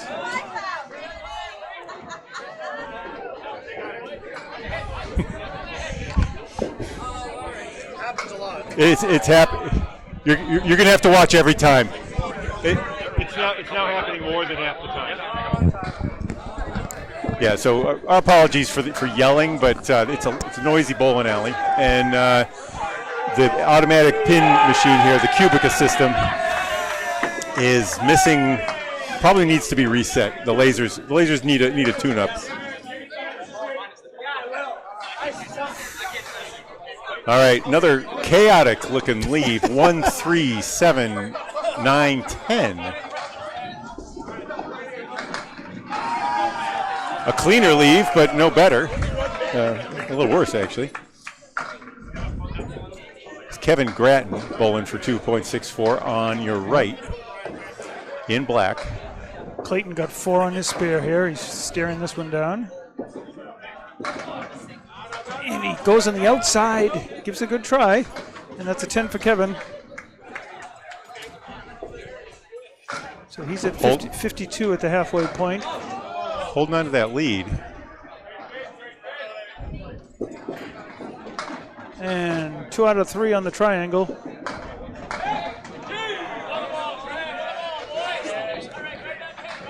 That's 59 for Kevin. Right. Yeah, and they're going to 59 half. Right now, Yep, 24 pin. 24 pin lead for 2.64, trying to claw back after a drubbing in the first from Birchell siding. Was it 101? I am impressed. Brad Stewart, how about that spare and that strike? Right. And Eve came right back with the beautiful sweeping spare from right to left. That's right. That's most of the difference right here, right now. We've also kept Freddie Toffelmeyer in check. Good forechecking, I guess. Put a lot of body on him between throws. Well, we can sub in like in hockey. And okay. Here we go for Kevin. That is put that spare on the board for him. Clayton looking for the Cleary that we call in the States. I don't know, many areas, Eastern Mass anyway. Mm-hmm. More about Clearys. A Cleary is when you have the 4 horsemen plus the offset sleeper pin, the 8 or the 9, depending on which side you're on. They go about 20% of the time for pro bowlers, as compared to about a 36% rate for 4 horsemen. So they're almost twice as hard to make as a 4 horseman. By leaving that extra pin. Same with the post, when the one's out there in the 7 or the 10. Sure. The sleeper diminishes it. I don't have good numbers on the sleeper.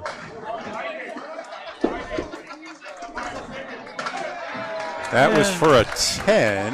Yep, so that will be 9. It was a 9? Yep. So the scoreboard says 9, so we all agree. 68 for Kevin. For Clayton. Excuse me. So Clay is, 60. Clay and BJ are over their number. The others, Fred and Josh are just under their box, and Chris Hollett's 4 over plus a ball coming. Of course, they put up a big 6-15 in string Look 1. at Brad with a 9-pin drop, and will that fall? It gets hit, and it still doesn't go. Wow.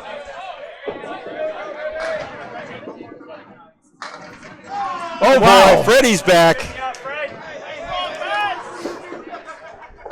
I like that. I like his ball, man. I want to be more like Fred. Oh, he got it. It sneaked by the first piece of wood. He hit the second one, avoided the channel. He's sneaky good. Brad Stewart at 64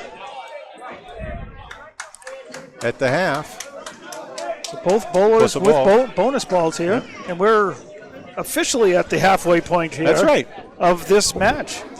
Birchell sliding, holding on to a 90 pin lead in the total, but we're really basically at 25 in the string. Freddie on the 3 strike. each.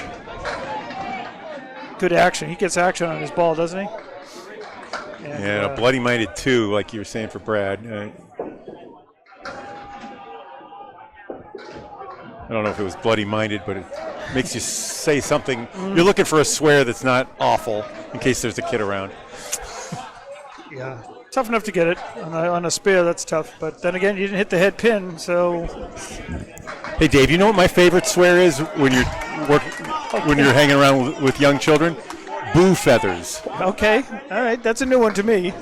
When you're frustrated, it's okay. When you hurt your finger really bad, you go, boo feathers. Well, I think Brad Stewart just said boo feathers after that second ball. Because now he's going to work himself out of a tough situation here. Let's see. Okay, he goes on the safe side for 6, right? Yep. Yeah. Freddie with 2 on an the 8. fill, 6 puts him at 72. And Fred filled with what? 8. Let's see. That would be a 7. So he's at 50. He had 55 at the half. Yep. And then what did he finish with there in the 6th? What are the computers giving it here? 72. That would be an 8. 63. 63. Okay. Hi, if you just joined us. We are the Not Quite Ready for Prime Time channel of the Candlepin Bowling Network. Bob Lee with Dave Peterson. We know our stuff. We just can't say it right sometimes. Yes. This could be my final appearance here, the way things are going. I think we have attrition in the ranks. We need you more than ever now. That's a pretty great ball, play. and it came back off the wall. You needed to do some really slick action there. That was a 2 for Josh. He also got a half Worcester on his spare. So another bloody-minded boo feather. and a 10 for Yves. 10? Yep. Thank you. Yves Boudreau with no X. That is correct. It's not plural.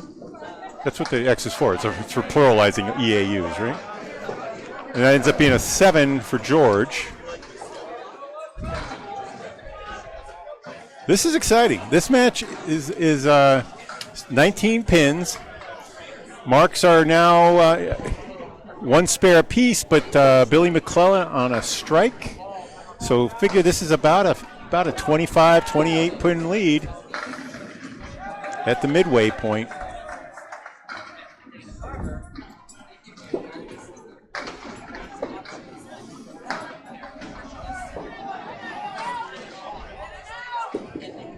That's a ball. Sure is. Good. 9 out of the 10 All right. fall. The wood rolls away. Now looks like a little bit of a guide on the 6 pin. The wood on the left, he better stay away from. This is hey.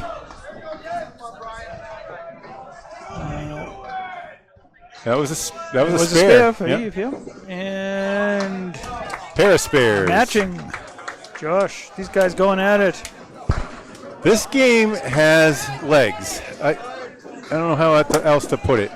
I'm seeing the high fives, the snaps, and the towel snaps, a little more intensity than we saw in the first string. Absolutely. When Birchell siding dominated.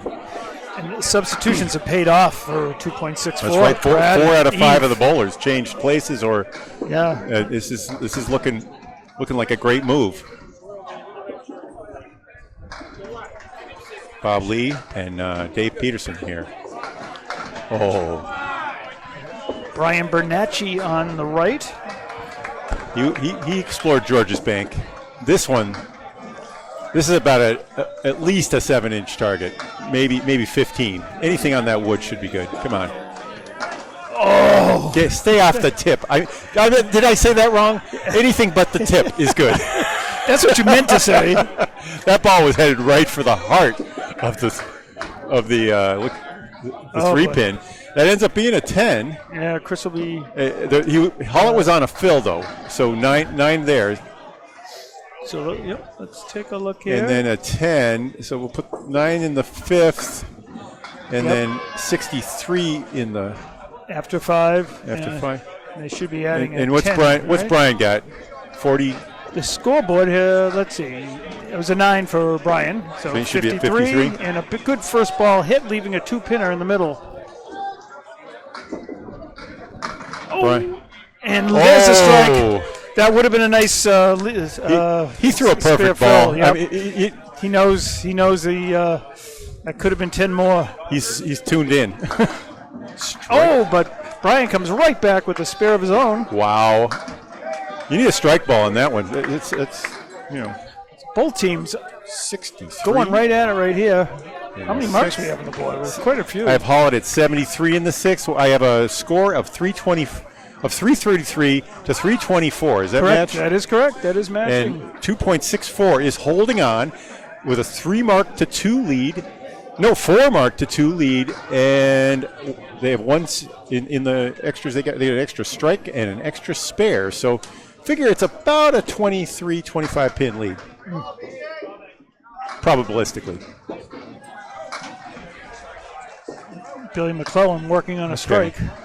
Flips the 3 off the right-hand side.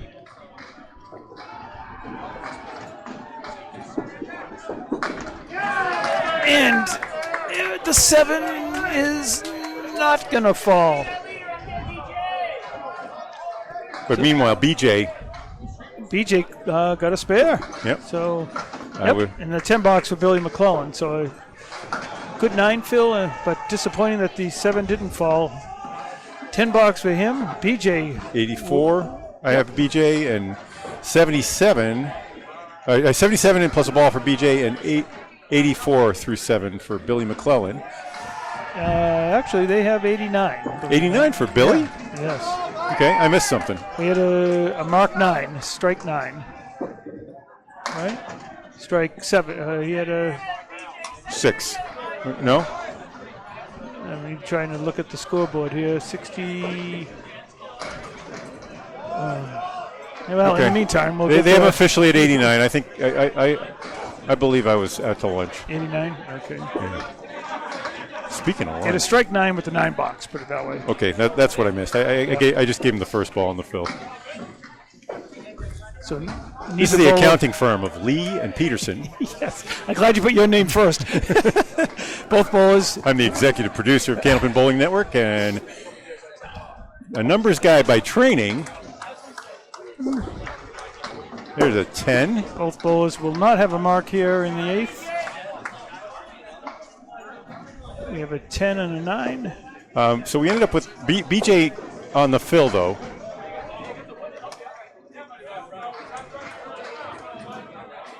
He had a 7 fill on his spare. So he was at 84 and a 9. So he's at 93, right? 10 in the box. Oh, 10 box, so he's at 94? Yep. And then how about Mr. McClellan? I have in the 8th, is he at 99 or 98? They have him at 98. Yep. So who do we have working on a mark here? We have Kevin's working on a mark. Yep. And here's Clayton. He leaving a raised check his mark. hand. He's got some pizzazz. Oh. Kevin with an 8. It's He'll like almost the- as bad. He's got that. That'll flip though. If Yeah. he hits one of those pins hard, it should flip and connect. Yep. Great fill though. 8. That is an 8. Clayton looking at the check mark.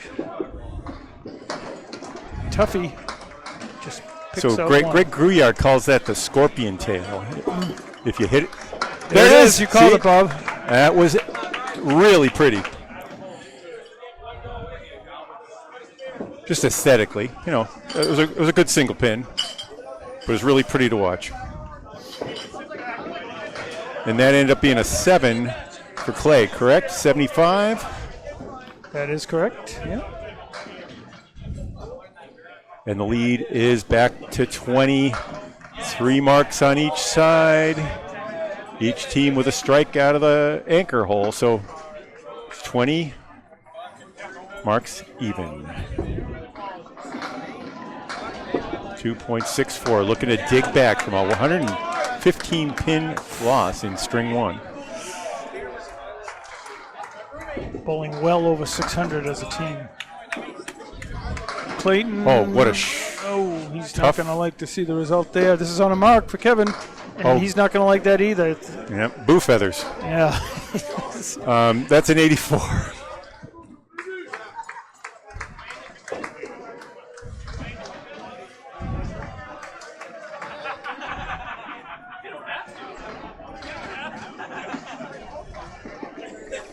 Oh, he sends it across, but not to be. Oh, and he sends it across and not to be. I love it when people cross over, Yep. and it does make if you hit it with the right spin, the pin does come forward more. It's weird. When you throw in the ocean, sometimes you hit the 6-10, and then weirdly the 7 pin also falls. Like Right. you managed to shoot through. It's something I'd like to know more about. Great 10. Great Pair of tens. 10. Pair of tens for each bowler. After the spread eagle. 94 for Kevin Grattan in the 8th, and 85 in the 8th for Clay Matheson. Lead grows to 24 pins. One of the marks is gone, though, for Team 264. Freddie Toffelmeyer up on the right. Crosses over. Brad Stewart on the left. Neither of them on a mark. The 8th pin falls for Toffelmeyer. Not that he was in a fill, but now he's got it wired. Just needs that head pin, and it should go. The wood is behind it. There it is. Nice. Let's see where Freddie goes right here. He goes high, and he gets his as well. I'll be opening up the Freddie Toffelmeyer fan club. for business soon. That was a spare too. It sure was. Some really good strings going on here. Everyone so far that we through the first, they're going to say everyone's going to be above par, pretty much, at the bare minimum. Well above. Is Freddie on his fill. He keeps his head down. He's probably staring right at a board. That ended up being an 8 fill, 81. Yeah, just 2. And a gainer Brad. for Yep, 6 pins Birchell right there, siding. just like that.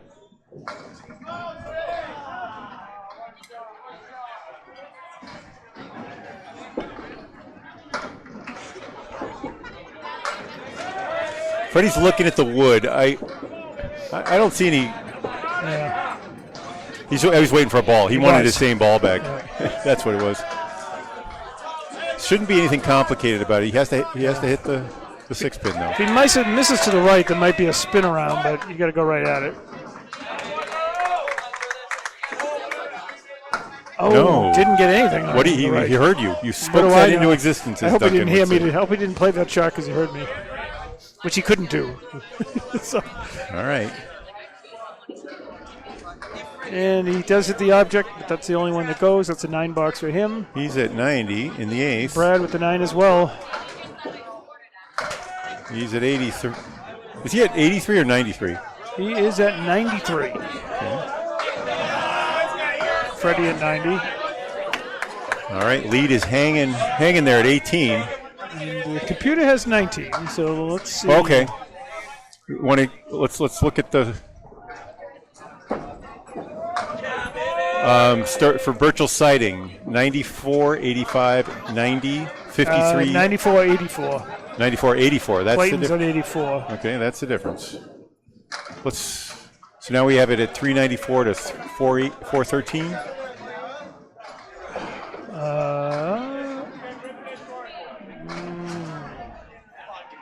Nope, not quite. Let's see. These guys are both in fills. We got to pay attention. Yeah, that's a spare for Eve. After a 7 fill, correct? Or He had a 6 fill, 6 fill for Eve. Okay.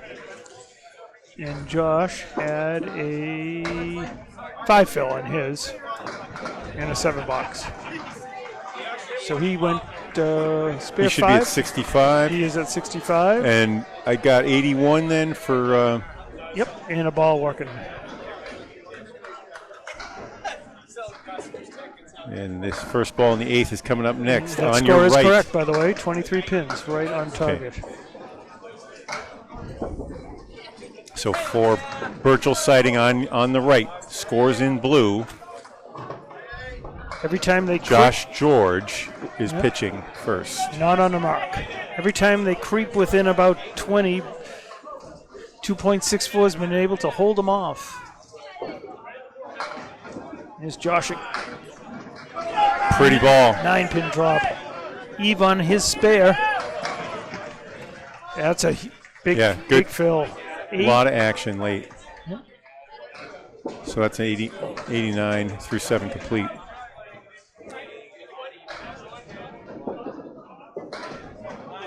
For the spare now, Josh George on the right sets it up high, keeps his head low and cleans the 10 pin out. Eve gave it a shot, trying to clip the edge of the wood, and did not hit it. So no mark here in the 8th. Oh, if he went right at it, Yeah. he shakes his head and. So he's at 99 in the 8th. He's 19 over. So we come down to the anchors, bowlers for the boxes 7 and 8 before we make the final turn for the last 2. And a close one, much closer than the first game. Yes.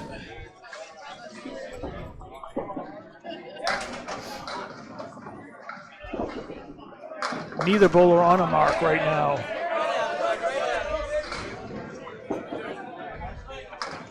Excuse me. Yeah, Brian Bernacchi was on a mark. Yeah, both of them are, I think. Yeah, I was checking the leadoff bowlers and not the anchor bowlers. Brian grabbed 4. And Brian's actually on a strike. On a strike, so Yep. we'll leave that alone. And Brian looking That at was it. 8. So it's a 9 fill on the strike. So he's at 71. All right, so 72. And meanwhile, Chris was also on a strike, and he got 9 as well. It's Bernatchez got 8, buddy. He was on a spare and got 4, so he was 60. Let's see, 67.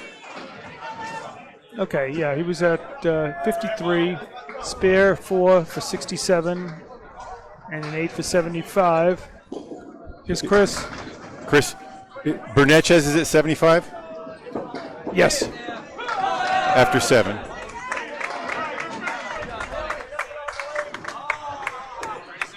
My apologies. It's Chris was at 92. 92. I failed to get his through fill. 7.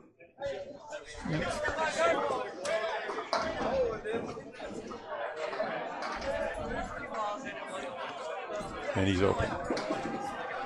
Oh, he moved it across, wiggled to 7. And for Brian, trying to move it in just off. Brian dug deep for that one and left it out to the right a little.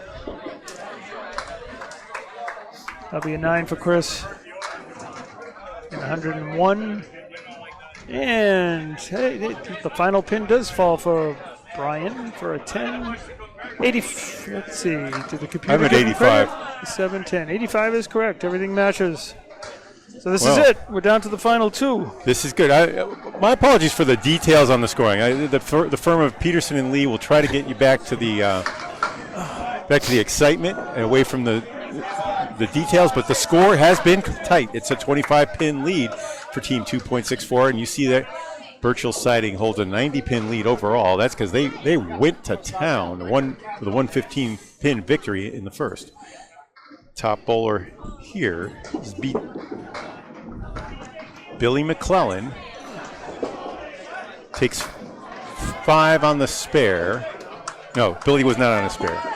It's BJ who's got the spare, and he gets 6 off the head pin. So 100. That is correct. And the lead is down under 20, 19, minus a ball. 1 mark on the board is Josh George in the 4 slot for Birchell Siding. So figure we're in we're on the edge. This is like 1 string of bowling for an individual. 2 from each of these bowlers. A 9 for Billy McClellan and a 8. Let's check here. Because BJ. He should be at 108. No, he was not on a spare actually. On the BJ was not on a spare. In the 8th, he had gotten a 10 box. Okay, so that correction means that he loses the 6 pins, so he should be at 102 then? Exactly. Bingo. Yep. Okay. And that was a 9 for Billy, so he's at 107. There are about 13 or 14 people between us and the pins here. I keep looking up to see what's happening, and I have to go back to my screen to see what really happened. And here's Billy right in on the head pin, 3-1. That means the lead is back to 26 then. Yep. And the exactly. scoreboard reflects that. It sure does. Above our heads. Both bowlers with difficult spare leaves here. Billy he moves it across. And just falls into the pit. And just off to the right for BJ. So. Final ball in the second string for Billy McClellan. Takes a 10 and a 117. Another solid effort. After a 127 in the first, he's at 241. Yep, BJ with an 8. 110. After 124 in the first. Yeah, there was a 110. Yep, for BJ.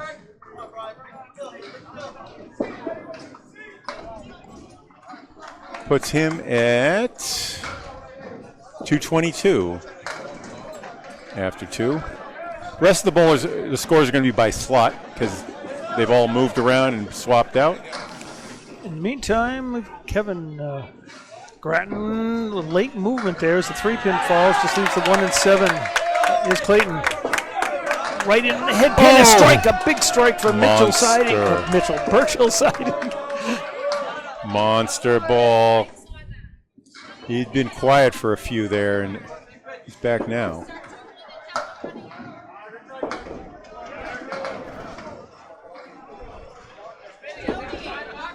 Third ball next.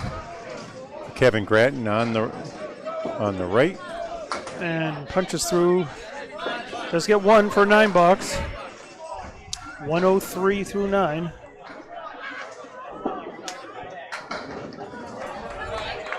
That puts the difference at 27, but the strike and the spare are both on Birchell siding's side. Here comes Kevin Grattan. Crosses over thin. Leaves an odd version of the 6-10-7. Clayton on a strike. Well, that was pretty. he got the best case scenario there. It looks like one was going to fall. It fell into the other one. Spare opportunity. And even for Kevin. The wood spun right behind the 6-10. Birchell siding coming right back. This would be another 20 box. He's taking his time. No. Just off to the Okay, a left. 19 though. And he's at 103, and you hear him pound his ball down. Close the lead up to 18, but you wanted to get into single digits if you could. Yeah, they have that one extra mark, so if you figured maybe a 7 or 8 field, a 1 pin, And one there's the Paul Grant mark special. behind. Yep. So he'll take a 10 and a 113. Clayton, each bowler with a 113. And Kevin finished with a 10 box. is he at 103 or 113? 113. Yeah, that's right. Okay. I did not give him that. So score check That at means the lanes, 18. difference is 18. That figures. No one working on a mark right here. My guy, Freddie Toffelmeyer, and our new fan favorite, Brad Stewart. Brad, from the left-hand side, crosses over and takes 4 from the right.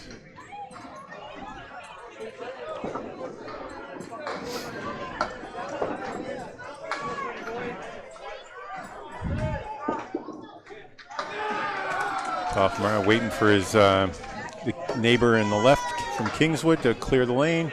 He's ready now. Sends it into the 2-4 pocket. Both bowlers with difficult spare opportunities here. Although, if you're gonna face 6 like this, do it over here because the pins come back a little, and they will take the head pin or the 5 pin from behind more often than in other houses. My experience. Ooh, off to the left. All right, pinning into premium. Got to here. hit your object though. Yep, that's rule number 1.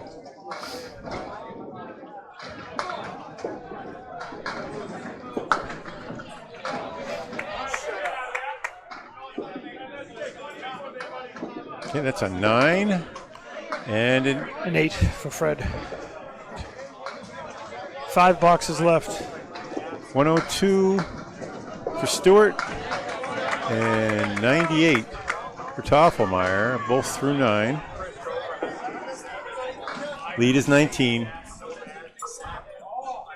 minus Josh George's fill. Brad Stewart, who came in as a sub in the second, threw his first pitch into the 7 pin. Oh, right down And then middle. spared it, I think, right? He Or did- no, in the second box. he got a was, 10, and then he spared. He made a brilliant spare late. Sweeping spare. Right Yep. after that. And there's the shot that never goes. Woof. Although there's some wood Right, out this- on the right. I wonder if he would the consider. 2 pinner for right here doesn't go that often either because you have to hit it from an angle. just off to the left. I think the team is talking about it here, actually. Birchell Siding is having a group meeting here on the lanes. The piece of wood on the far right has a chance, especially with a double deflection, if you can keep the ball from skipping up over that second pin. So a ball that's nice and flat and low, not flat, you still want it spinning right to left, which should work for Freddie's right to left ball. Here we go. 1, 2, 3, 4 step approach. It goes a little high. Good. That was a little high. You knew it.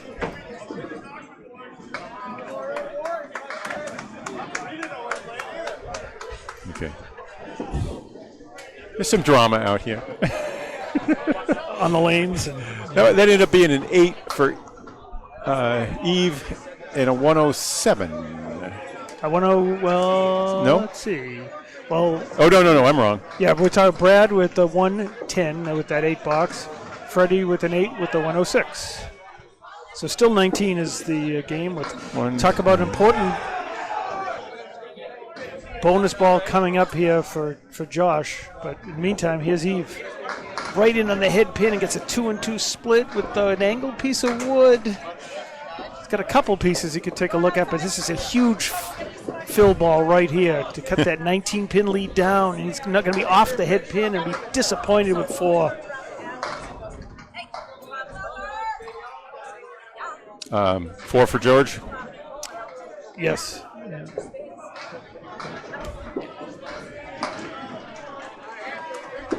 Corey Cooper, meanwhile, has a 7, 8, 9, 10 lead for Fenway Academy on lane. Wow, look at that one. Yeah.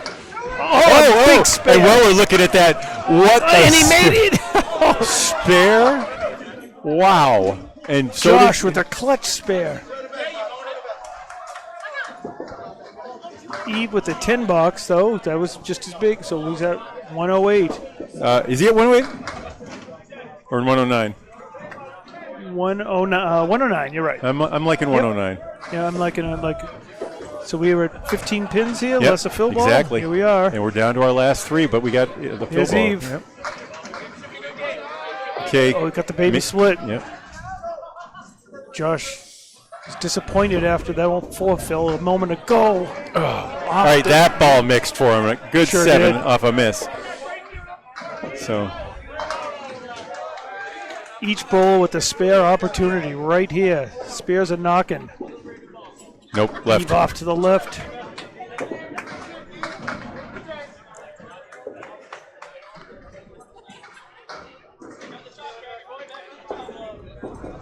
John.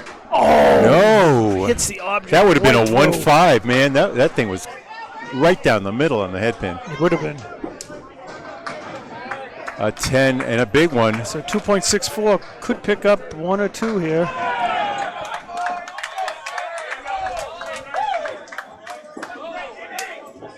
And that extends the lead to 10 with a 106 for George. George is now at 233 through 2, as is Freddie Tafelmeyer. The scoreboard has 10 on the lanes, so Is 110 for 10, George? 10 pin difference. Okay. I have 8. Shoot. All right, well, that's why we want to check here. Josh had a 104. Meanwhile, Bernatchez 119. is left, leaves 6. Tough split for Chris Hollett for Birchell Siding. You see a 10-pin lead up there? It was, yep. All right. It is.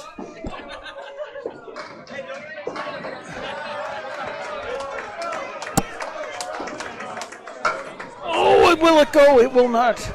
They're going to need him. Chris will need a mark. Well, excuse me. Yeah. Difference is, I think Josh George only had a 104. Josh had a 104, correct. Okay. So we are square with the official scoreboard. And And it is 11, if that's what you have. because, hopefully. well, Let's now, see. because Brian just made a 10, right? Yep. Brian a 10, Chris a 9. Chris a 10, excuse me. They're correcting the scores, so it is 10 pins. And we agree. We're agree, down to the 10 last pins. box. We got it right going to We the are last at the box. knowing what the score is. That's our job. Brian Bernache on the right-hand side.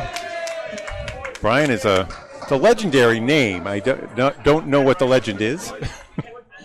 I've seen it and heard it. And You guys good? Okay. I might get some food if that's all right. yes. Come in and call the last one. Oh, you're here? After this, Rick is going. What? Here's Brian. And he gets a break there that looked like it was going to come across. I'm here to get some food. I'll be here to call the third. Chris Hollett. Oh, goodness, needs a mark and punches right through. Wow.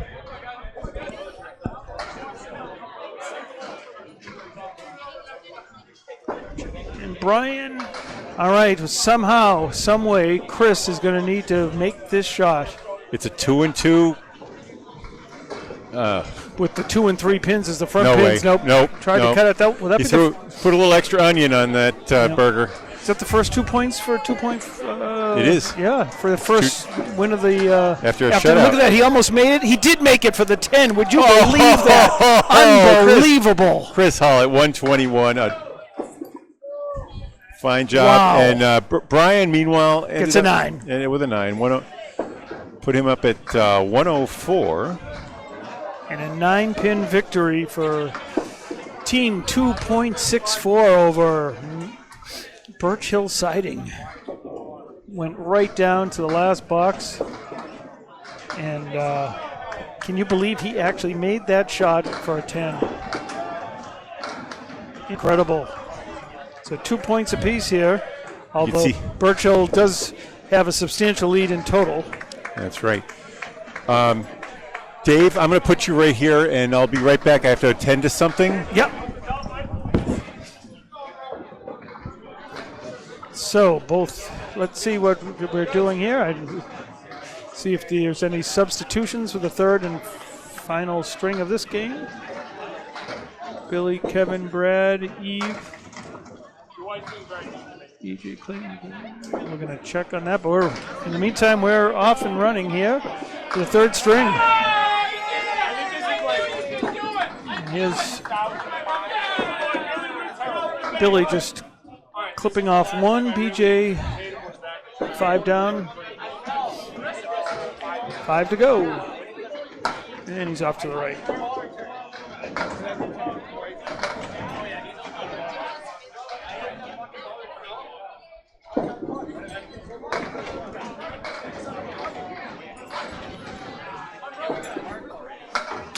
And what do we have? 9 for each bowler. As we start the third string. Great scene here at Leda Lanes in Nashua. Between all the bowlers, spectators, both sides of the lanes. A lot of excitement, especially in these close matches that are down to the final box or 2.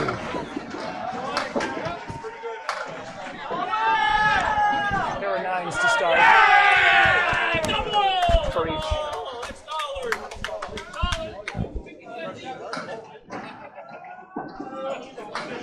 Oh, great bid. Billy off to the right.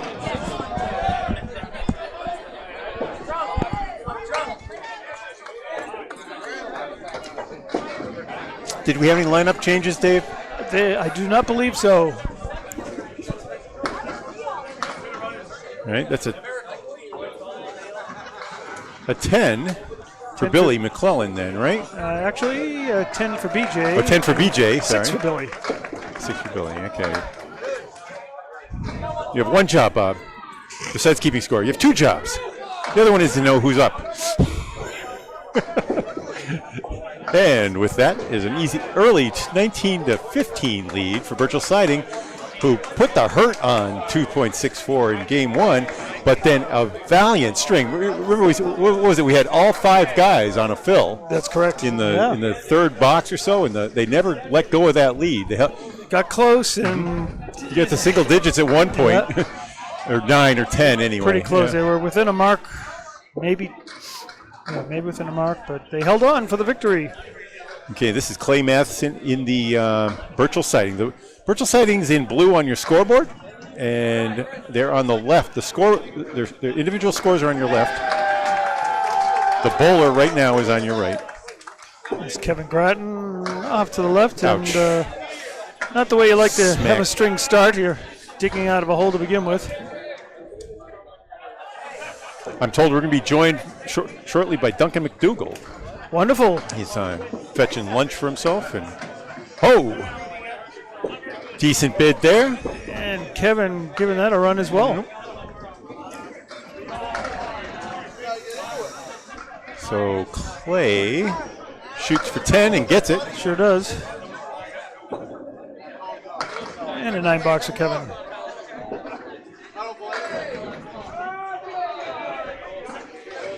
So after being shut out in the first set by the first match of the day, team 2.64 was bowling Fenway Academy. They got shut out. They now are on the board, 2-10 in the official standings. Good to get the first win before too long. You don't want to be waiting till day 2. Right. Put it that way.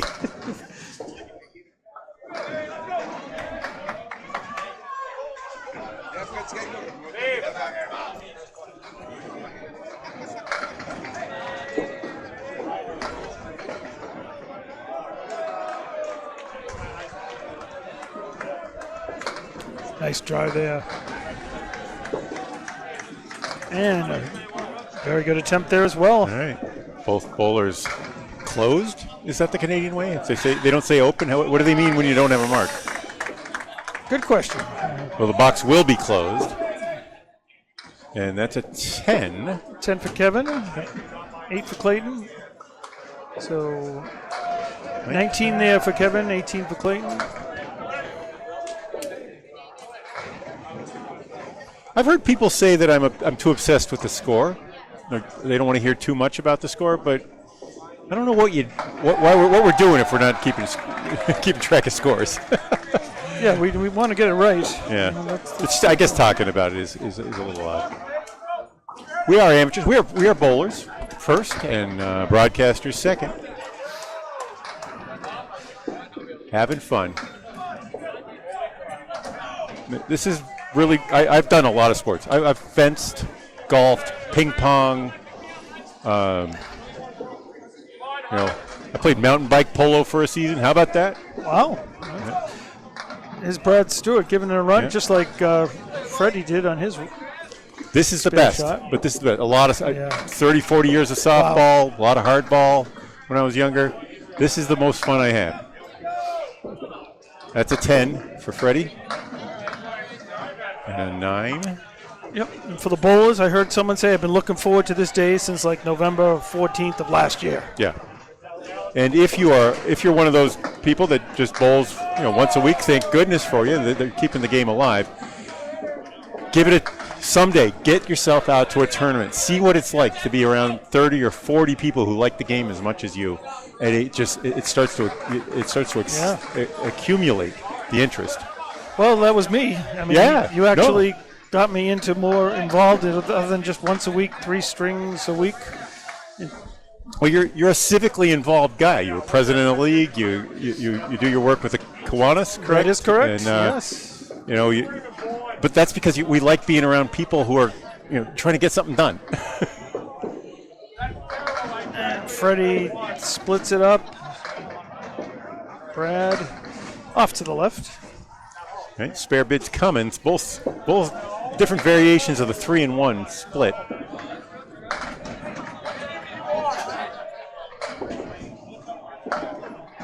Fred is a little too far over, and not far enough for Brad Stewart. They're both taking aim at 3 pins with their third ball.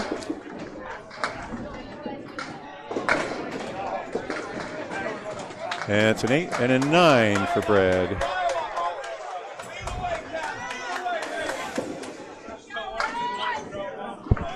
Both of them at 18 through 2. And in the up 3 stick. slot. Josh George now on your right. Yves Boudreau on your left. Josh coming in with scores of 127 and 104. Yves joined us in the second string and threw a 119. Very good substitution. He's throwing a good ball. Key to that victory. Final score in string 2 was 563 to 554, so it ended up being a 9-pin win after double-digit lead most of the way through. What do you think of Yves' shot, by the way? Where we have I would look at that. Look at the V. You see where the two pieces come together? That's probably your best chance because it's gonna be hard to move. Nope. Yeah, it's if you hit one of them and not the other, you don't get much. Yeah. And Josh got the single pin for a spare. All right, Josh. 8 for Yves. And an 8 for Yves. Okay.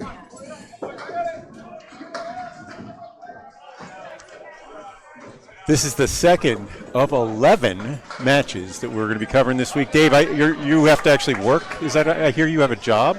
Is that true? Yeah, I do. I'm going to work tomorrow. What about all these people? There's 200 people in here. Yes. Who's going to work tomorrow? We got election results coming in probably till Election? What election? Yeah. 3 or 4 o'clock in the morning, and they'll still be counting. But yeah, I'll be back in my station tomorrow at 9 o'clock for the first ball. It's amazing that these number of people plan their year around this tournament and the vacations. I used to, but before I retired, I took my vacations here, so I could do this because it's fun. He's got it. Yes, that was Yves something. Boudreau. I like what I see in Yves. He said, and we had a fill for Josh. Josh had a 5 fill and a 7 box, leaving the 1-7-10. So he's at 23 through 2. 23 or 22? 22. Boy, these numbers are so small. When I'm checking out the screens here at the lanes, of course, with 5 bowlers, they need to make the names and numbers. You can probably get a better view if you come sit down and just That's look true. at the, I know. at the screen. I was doing that earlier. It's what the viewers are seeing, and you might as well describe it that way. Oh, whoa! Nice piece of the head pin. Not much in the back row to help though. Gosh. I wonder if he'll play that one to the left and try to sweep it, or play it to the right and go that route. I'm thinking the right side near the 10 pin. Okay. I think you can do it either way. Yep. But double hit there. Separated.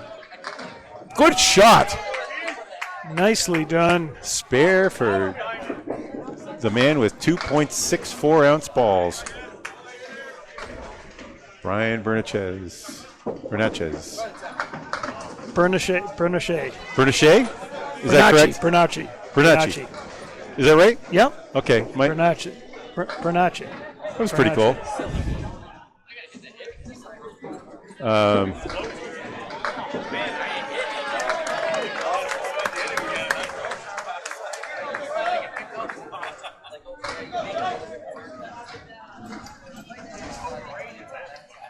Here it comes.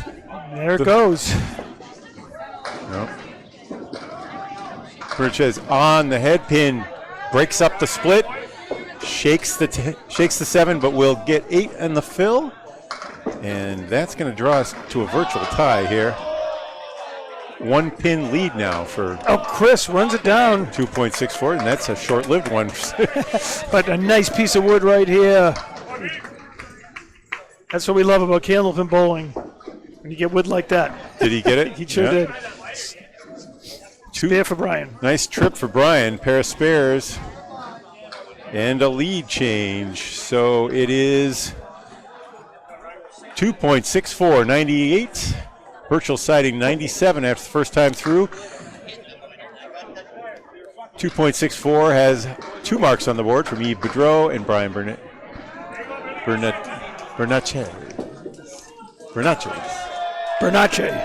Like Ben Bernanke, I'm thinking. Bernanke. Okay, good. That's a cool name. And 1 for Chris Hollett out of the Birchell siding side. They got command over the total pins. 105 pin lead there. Whoa! Wow, nicely Whoa. done. Oh, give me my speed gun. That thing BJ was Hamilton. pitched. Whoa. It's over there on the other side. I'll go get it in a second. But BJ with a spare, That was pretty. and I gotta get a speed on him before he leaves my lane here. Meanwhile, Billy ended up with a 9, I believe. He sure did. 24. 25. 9, 16, and 25 for Billy.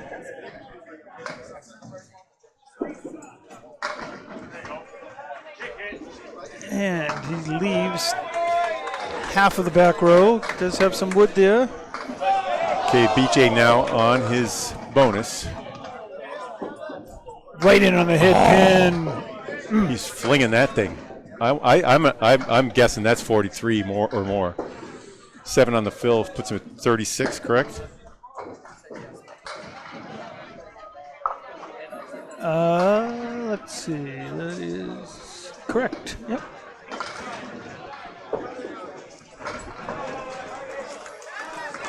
Billy measuring this one up.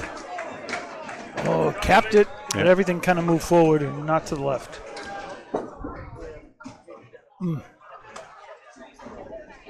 Good idea. A little bit. Is it considered thin when you miss? Super thin. So thin you're non-existent. There wasn't much margin for error on that Yeah, one. you wanted to hit that super thin. And that was even thinner. Same thing. Yep.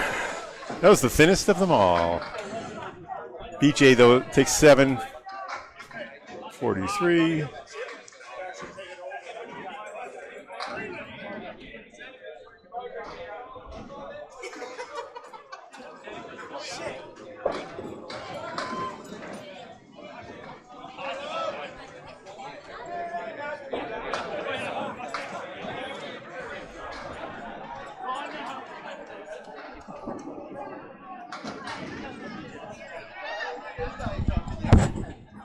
Clayton and Kevin.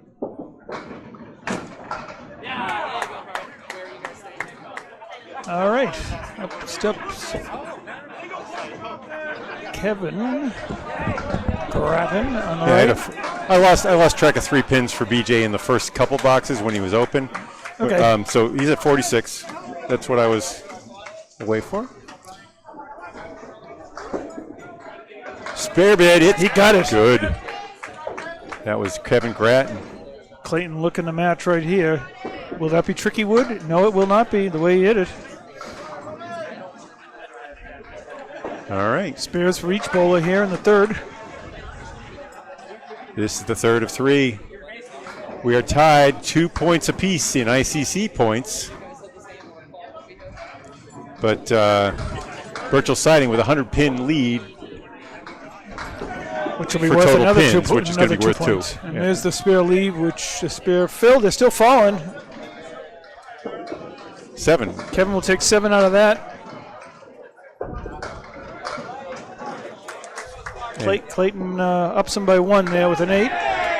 He's at 36. Interesting spare option or opportunity here for Kevin as he looks it over. Let's see. Goes to the left side. And I saw movement over there, Yeah, but not enough. Not enough. Nothing really got too close to the 7. Your traditional 2-pinner here for Clayton. Just off to the right. Slams his fist down on his knee after leaving it out to the right.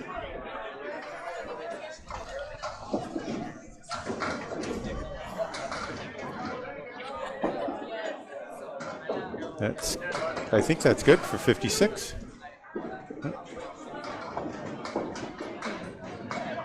He didn't call a foul on himself, did he? Checking the scoreboard there. Nope, I guess he did. I see a 9 box there for Clayton. Is it a 9? 45. Yep.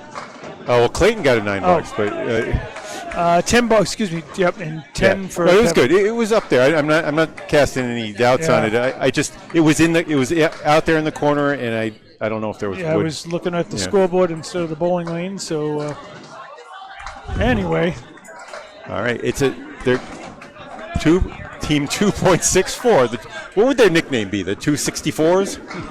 The 264s are Yeah, that sounds like. clinging to a 4-pin lead. They're looking for a split.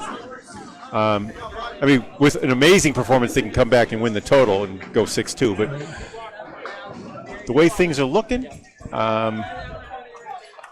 Now, if you get clobbered in total and end up with 4 points to 4, Yeah. then you'll leave there pretty happy. we've had that happen in ACST before. Yes.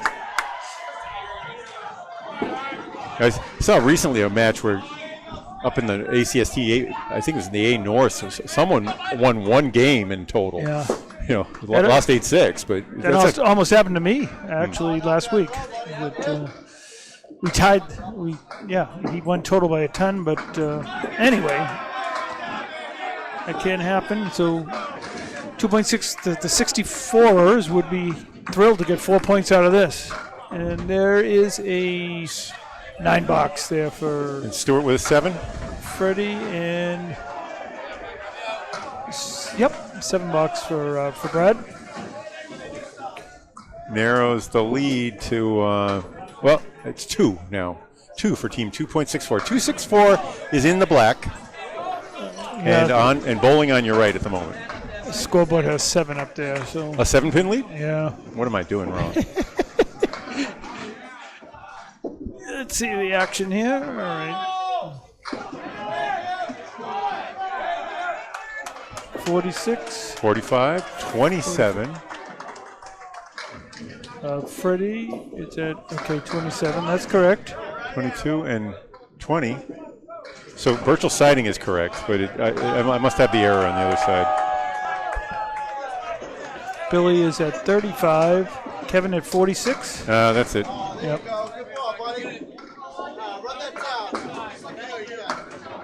Give him an extra 10.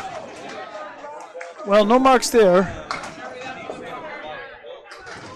8 for Brad and a 9 for Freddie. Is that what I got?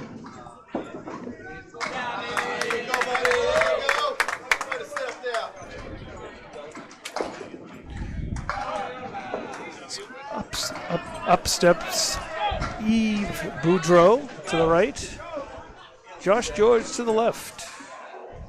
He doesn't have an X in his name, but he does have a Y and a V. And a bunch of vowels. And he's on a mark, too. Ooh. Is that a hopper?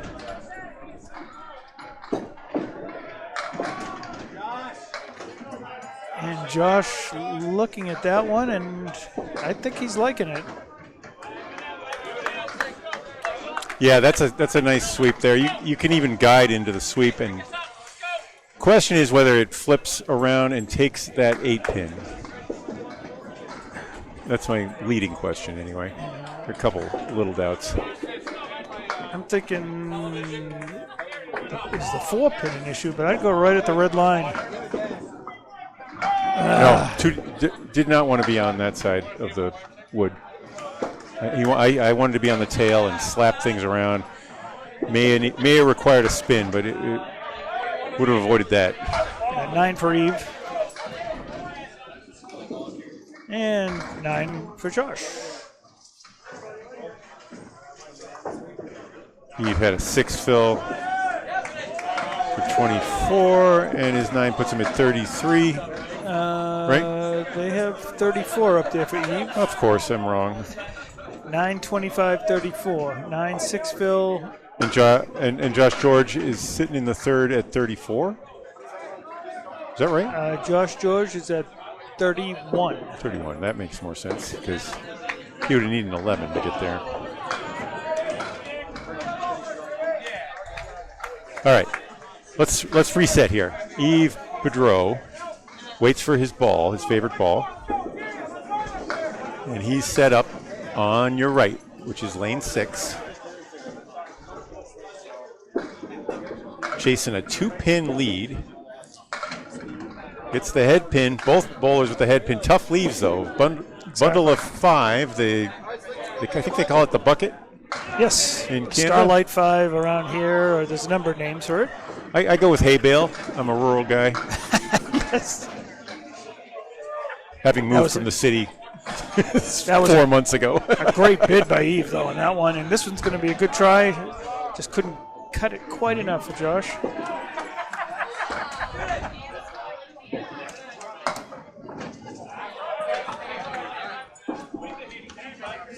Okay. 9 for Eve. And let's 43. see if Josh can pick up a pin here. Nope. Pair of 9s. It's tight. So now we come to the anchor bowl for each, and they're each on marks right here. We're not seeing a big run of spares or anything right now like we did in the second. But Correct. Yep. Occasional marks, no strikes, right? I think everything that's up there is a spare. But we have Chris Hollett. both in fills. Bernatchez. And Brian. That's Just a three. Just three. Here's Chris. Hits the head pin, gets some good action, has the 7 and 8 back there and some wood, and he hopes it doesn't, well, let's see. He hopes it moves into a favorable position. All over. There you go. All over that, bud. 7-pin Brian lead gives- now for Birchell Siding. Brian gives that a good bid.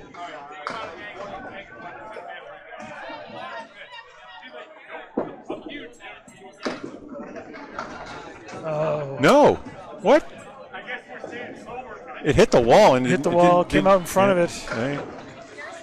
So it'll be a 9 for Brian on the right. Chris matches that with a 9 as well.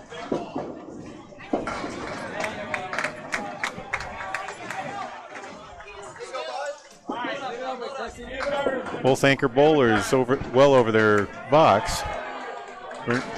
Bernatchez 40 through 3. Hollett 37. Yep. Brian will have a, let's see, we may not be done yet. A 3-1 split. Chris, 4 horsemen. yep. And I'm going to go get the speed gun right after this side. Yeah. You got the call for the top. Okay. I gave it to the other rig. Yep. Can he run him? Not quite. Paid $75 for that speed gun. Darn it! I want to You play gotta with get it. your money's worth out of it. Yeah. Facebook Yeah. Marketplace. Okay. I've used that once. So what do you got? The ball's spinning in front of the 10 pin. It's wiggling. It hit it, I guess. Oh, it's behind another it's- pin. He's all right. That's a 9. An 8. Yep, 8 for Brian and a 9 for Chris. So we're 4/10 of the way done here in the third string. Exactly. And hopefully all the scores match with an 8-pin lead here You can check in while I go. for Birchell Siding. Up 8, and there are no marks on the board until now. As Bob runs off and gets his speed gun. BJ Hamilton on the right.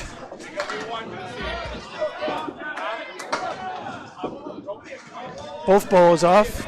Actually, not taking any pins. So let's just forget that even happened. We'll just go straight to the third ball. How about that's that? what he Nice was looking 10. to do, and basically that's what Billy was looking to do as well.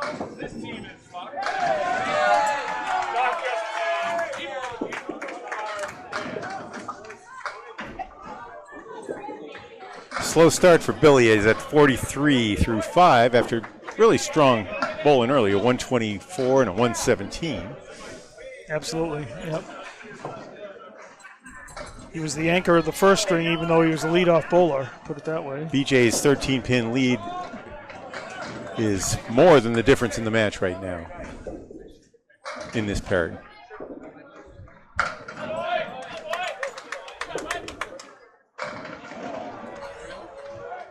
And his BJ.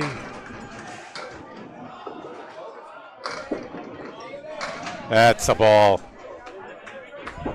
Yeah. I guess I was wrong. That swung across pretty hard. He dropped that in front of the 3-pin, and it went all the way across. Wow. Beautifully done by B.J. Hamilton. Billy off to the right.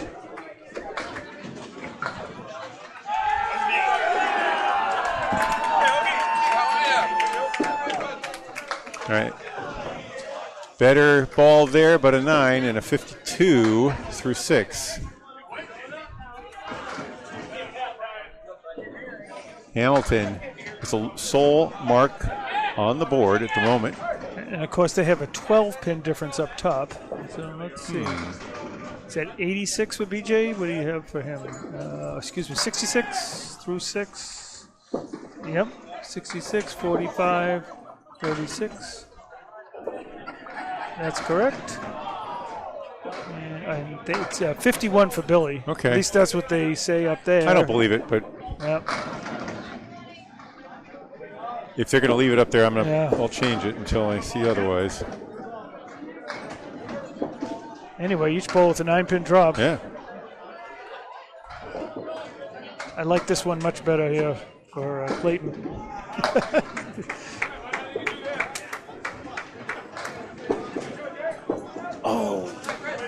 Just off to the right.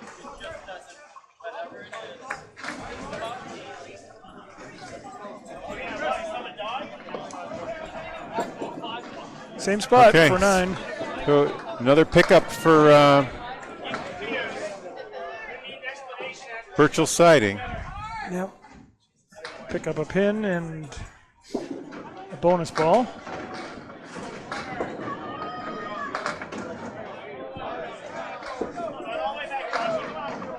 Big moment here. They 2.64 was making a split look likely a little while ago, and that's an 8 fill for Clayton. Kevin hits the head pin and gets an 8-pin drop with a piece of wood that's way out there. Okay, see those two pieces facing us? The first one's probably not a problem. The second one could cause issues. Yep. I'd love to see him bury it on the right side of that wood. The left side could be a roll of the dice. Or even the red line might be the roll of the dice. I definitely want to be the right. In the meantime, Clayton was talking this one over with some of his teammates here. I wonder if he'll go far left. It's red pretty line deep, and below. though. I don't know. It's too deep to be sure of that. No, he's going right. Sends it up in near. front of it, and the red line worked. That's it. Well, he rolled the dice. You see how it bounced hard off the wall, and then it did finish it. But that's a big comeback. It could have gone either way. You know, it could have been one spare on one team and 72. So a little reversal. You know, after a lot of gains in a row, Birchell 2.64 at least has a fill ball coming up. Dig into that 20-pin lead. Now the number 3 bowler is Freddie Toffelmeyer on your right. His score's in blue with the Candlepins on the back. They see the logo. That's Brad Stewart. Has a delivery that reminds you of Ryan Drago. Interesting. Yeah, a classic. Let's see how fast it's pitching now that I get my speed gun. For Freddie. Don't worry, he throws like a little girl anyway. Yeah, it's 28 for Brad, and I just got it. I took it back from over there. And Ryan, he throws like Ryan Drago, in my opinion. That was someone else. That would be a 10 for Brad. All right. Good pinning there, 43 through 5.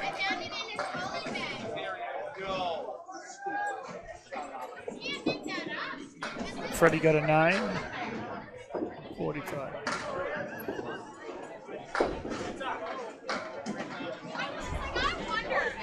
Look at that 3-pin is like already leaning. Oh yeah, he took. You don't have to. You're allowed to bowl it. Oh, Brad right in on the head pin, nothing to show for it. Nice 9 drop. That's the 5 pin there, I think. Yes. Yep. And if he misses, miss left, and it's good. And what do we have on the for Brad? Nothing good for Brad. Can you get a oh, there we go. Toffelmeyer with a spare. Oh, hits his object, but just that's all he gets.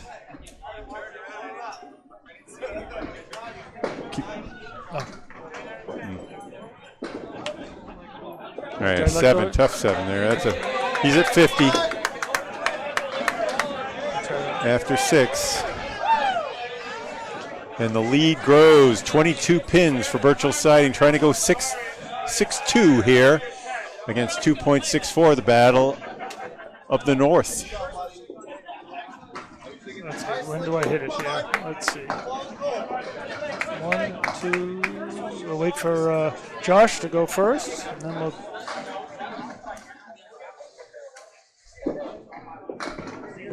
$36. Does that make sense? Probably. Keep shooting it though. Sometimes you can get a funny number. That was 36 on the last pitch from Boudreau. Get him too. All right. 35. Oh, off to the left for Eve.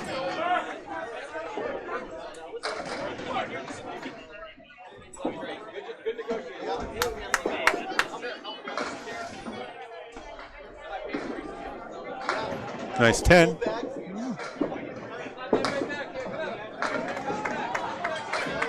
And a 6. 6 for Eve. Yeah. Puts him at 49. 49. Josh at 50.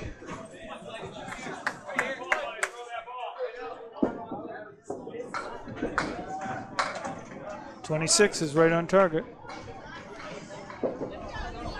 Both number 4 bowlers clocked at 35 and 36 miles an hour. Dave's going to keep shooting them, see if they get Eve. Try the Eve again. Oh, bouncing ball. Yeah.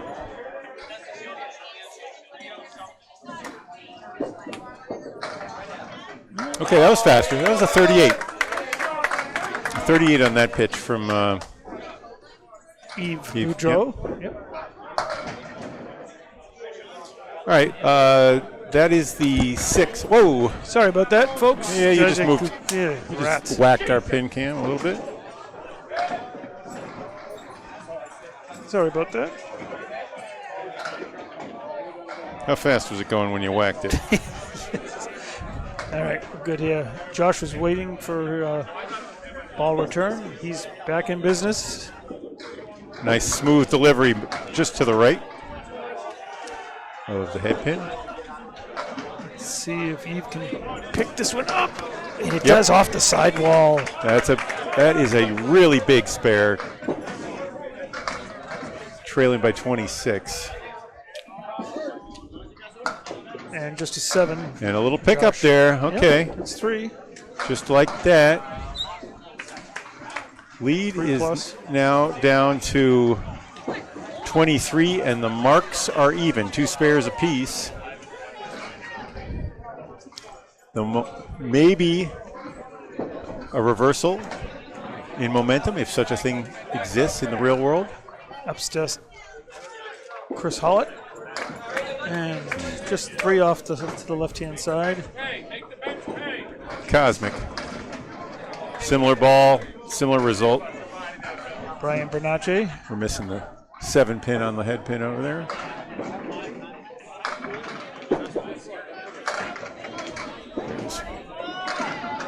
That's a great bid by Chris. Leaving just the kingpin. Brian attacking his. Got a shot. Oh, great bids by both guys. 10 for Hollett, 56 half. And Brian with the tricky one here. That wood is right in the way. Gonna have to hope for something off the side, and that wasn't looking good. Yeah.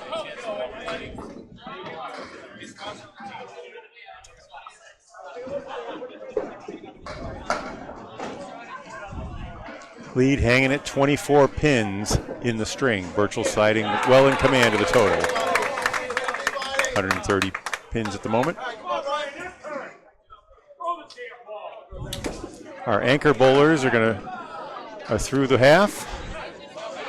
I guess you could say we're 5/6 done, about 82% of the way through this second of 11 matches, which, you know, 3 matches, Tuesday, Wednesday, Thursday, and 2 Friday, regular season followed by matches. the wild card playoffs. Yep. Goal is to win your division and make it to the semifinals, I believe. Yeah. And I tell you, it can't get any more exciting than last year's finals. Oh. Holy smokes. Wow, Oh! that's exciting. Hey. From Brian Bernache. Bernache. Big strike for his team. Yep. They're down. They're looking for the comeback. He sent a ball out, well out in the lane, too. Almost impossible. This is about as hard as the setback. This is not. He gave it a good try. Yeah. As good as he can do, off the wall, but right into the pit.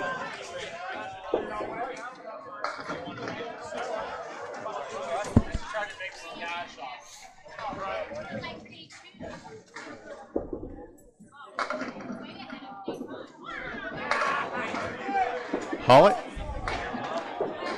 takes a 9, 65.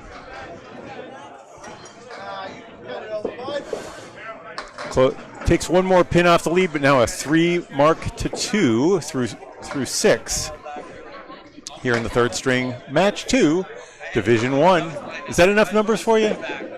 But give me a couple more. We're at the 2024 World Championships. This is Election Day, November 5th, 2024. In the United States of America, Leda Lanes, Nashua, Candlepin Bowling Network. Yeah, each match has 8 electoral points up for for bids, right? Hey, you know what? We had our best numbers ever in October as a. Oh. Okay. Big strike BJ, there. by the way, was working on a fill. So. Nicely done for him. Billy with a 9. Put him up to 60, and then BJ is at 74, and then 84 and a ball in the 7th.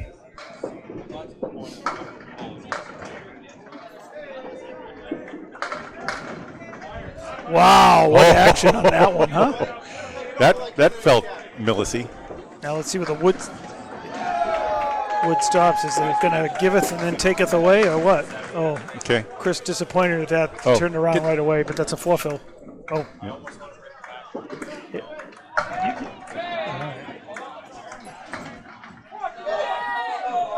What a bad buddy.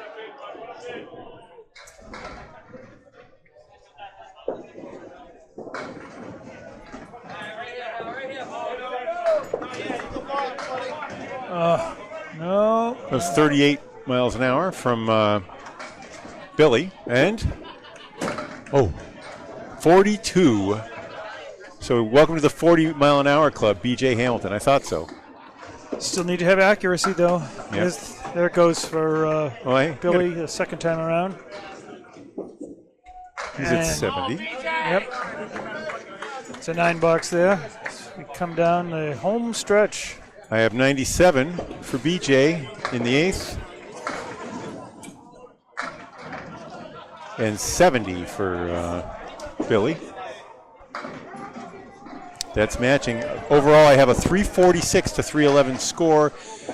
It's a 35-pin lead, but minus 2 marks and 3 balls. There's still 18 boxes to play. Kevin Hatton will have an opportunity for a spare.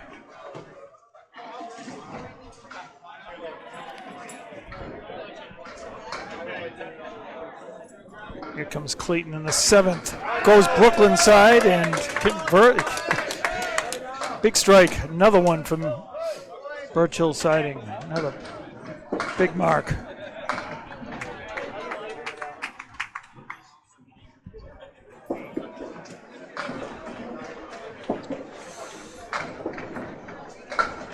Big spare, though, for Grattan. He's at 82. Sure is. Yep. And 2.64 is hanging around. I don't, I think the way they were shut out in the first, it's hard to say Right. where they stand. But with that 115 pin game, you do not want to split with a team that you beat by 115 in string one. So both teams are, I think the team with a lot of pressure on it, frankly, is Birchell Siding. Absolutely.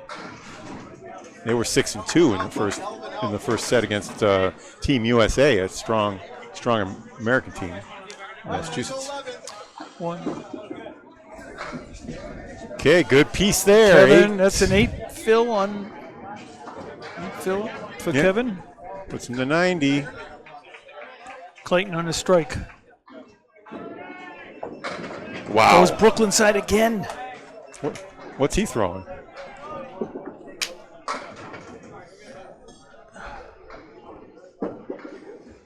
Yes. Big spare there. 100 through 8 and a ball.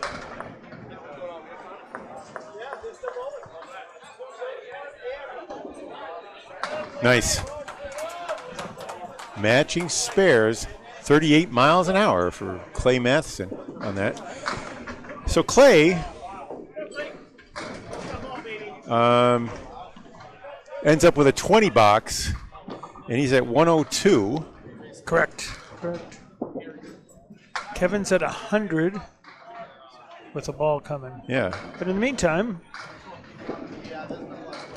is Brad Stewart with an 8-pin drop. It might still go. It's coming. From behind. Shaking. Not quite. Nice. He's got the 5-pin with room to miss a little on the right. Exactly. Freddie Toffelmeyer. Boy, he looked like he hit that good too, right in the 1-3 pocket. Toffelmeyer in the bonus. That's just a 5, though. Yep. Difference is 35 still. And there's a spare for Brad. Oh, Freddie gave it a run just off to the right.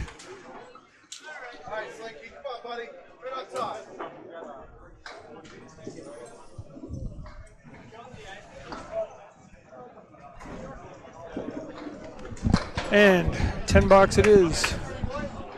Quick update from you guys from Duncan MacDougall. Looks like Fenway Academy, Fenway Academy is going to probably take 8 off of Kingswood. Stars and Strikes probably going to take 8 off of Harry's All-Stars. Massholes has taken 8 off of Grafton.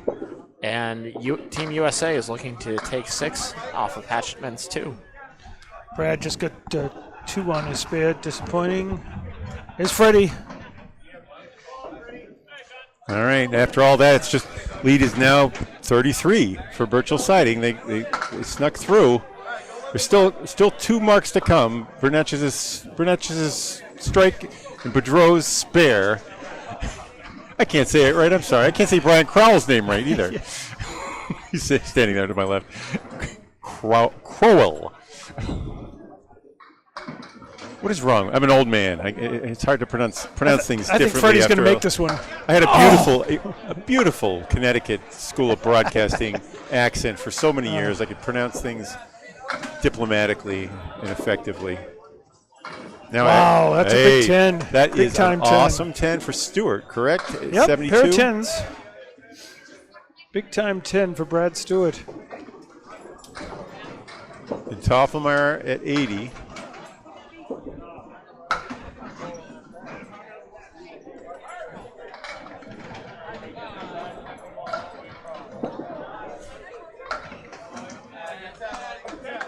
And here's Yves Boudreau working on a spare.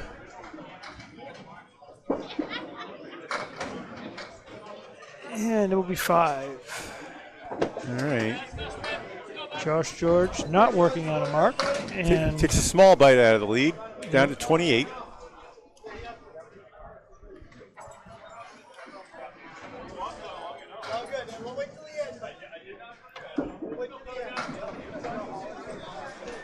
take 3 out of the 5. And George, in this case, I would have advised George to stay on the pins. The way the team score is, you can't afford a 2. Exactly. I was thinking the same thing. You know, you're going to make the spare a lot more over there, but I just don't want to, you know. This is where team play comes Yeah. into your thought process here. You do not want to miss right, and it looks like that was the ball I wanted to see, and Yep. now we saw it on the third ball. He has it. He's good. He's just a good bowler. He doesn't need to sacrifice much, I guess. You know. So George ended up with a 9. Yeah. And Josh had a 9 as well. All right, no blood there. Lead is still 28. 2.64, looking for a split. All Canada matchup over here on Division 1. Eve leaving the check mark right-hand side. Josh off to the left. We call this one the Cleary with 4 horsemen right. 4 horsemen and a post not too far away from him. What do they call that when you tether your horse real close? You're the country guy. I know it's a. I don't know. My daughter owned horses. My wife owned horses. I never really. Oh, he connects. Beauty. Clutch spare by Yves Boudreau. All right. Can Josh George pull something out of his hat? Oh, goodness. Gave that a great run.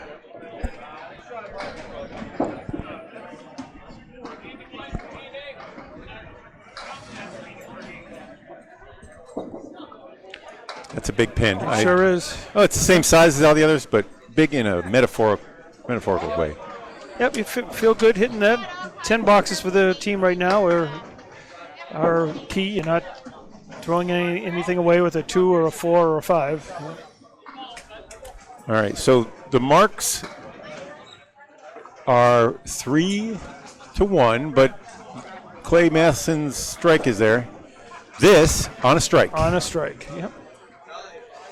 Half rack on the first ball. Chris turned around in disgust. He'll be happy when he sees this. Good miss. As we say, now those 2 pins, if they close up, make this a huge target. Oh, man, it's just all got there. better. And that will be an 8 on the strike for Brian. All right, so we'll put him up to 75. This one could put a stake in it. And no, he's smiling. Yeah, there's some physics there. I don't want to get into it. Double wood, Yep. can't hit it on the right side when it wasn't touching. And each bowler with a 10 box. Okay.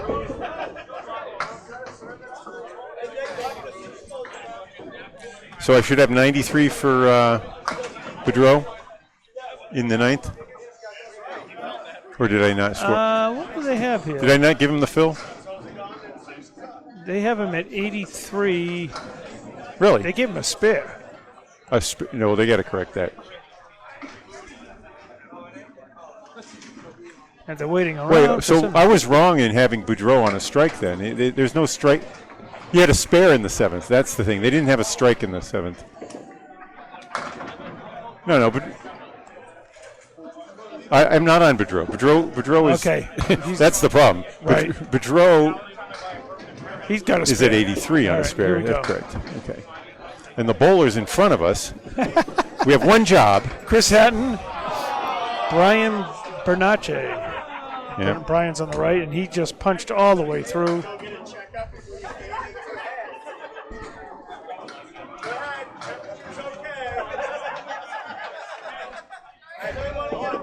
And Bernacchi's at 85 now Correct. after his fills. Yep. Chris at 75 punches that right through. So both bowlers unable to get a mark here in their 8th frame. But both with, actually it's a mirror leave, right? On the deck. Yeah, it is. The rail plus a sleeper there. So mirror, mirror on the wall.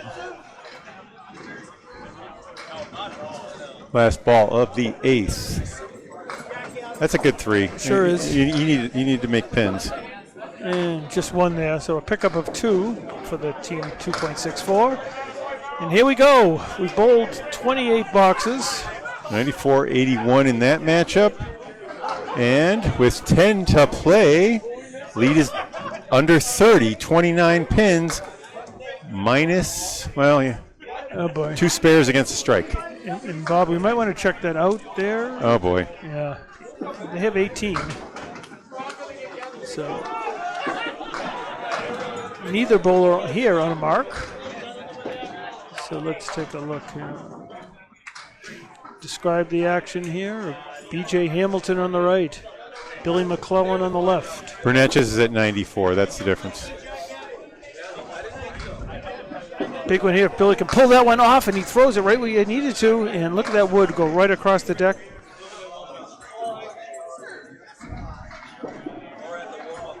Nope.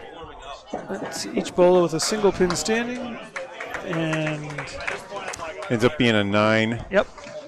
9 for BJ, 10 for Billy. So BJ at 106, Billy at 80. Yep. So you're still saying it's an 18-pin It lead up says there? 17, they say. up Okay, there. I'm off. So my it's going to be on the Birchell siding here.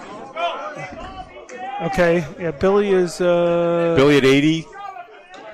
Kevin at 100. Yep. Brad at 72. 72. 83 for Eve. Yep, And 94 for. that's correct. Well, that's 2.64. Now for Oh, BJ. sorry. BJ's at 106. Clay at 102. Freddie Toffelmeyer at 80. George at 86. 76. Oh, that's the difference. And then 82 for Chris. 82. Oh boy. All right, now we are updated. BJ with a mark. And Oh. matched by Billy.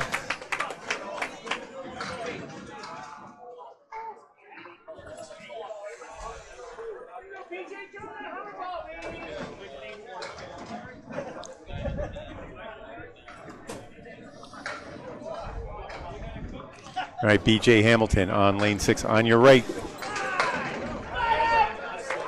That's a 6 fill on his spare. Billy looking for a big, really big fill and a big, good spare. Well, that is his Right. 10th frame, so it's an 8.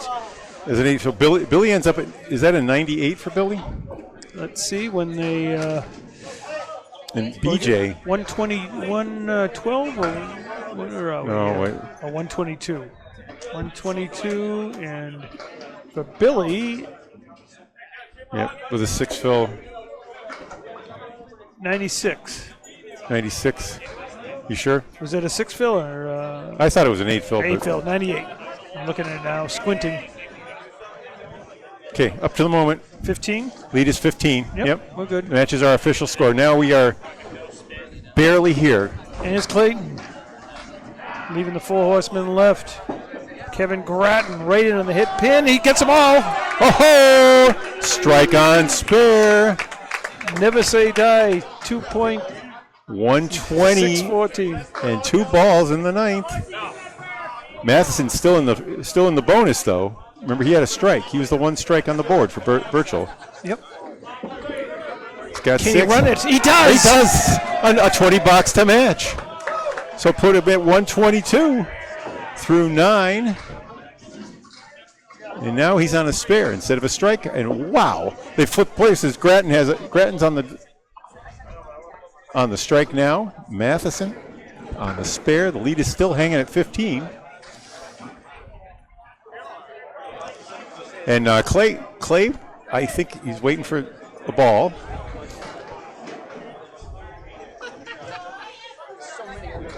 Maybe his favorite ball. He just threw a strike with it. You don't want to. He doesn't want to use another one. BJ and Clayton bowling like the first string. You know? Good games. On his spare. Look out. Oof. It's not falling. It is. That'll be an 8. It does finally, Kevin. Oh, tough. Inverted triangle thing. And that wood is. So ends up being 8. We got another ball to go, but that wood is gone.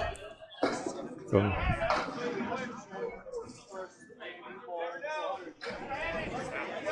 Right. Realistically, getting 2 here would be the goal for Sure. Kevin. He's still because he's still filling. This is for spare. That's the back. That's not a baby split. That's a back row. That's a 7-8, right? That's a 7-8. That's I'm not- sure he just wants to get one Yeah. to fill his strike. Right? No, he had a spare. Okay, he So- had a spare. Yeah. Kevin had the strike. And Oh, my Kevin goodness. gets 3. That's a dang good pitch. And that means he's at 129. These guys, great games. And pinning right to the end for Clayton. Clay with a 140. Our highest score for the day on these lanes. 136 they have in that. And 136, really? And They Kevin have Clay at 136? Yeah, All right, I'm Kevin at wrong. 139.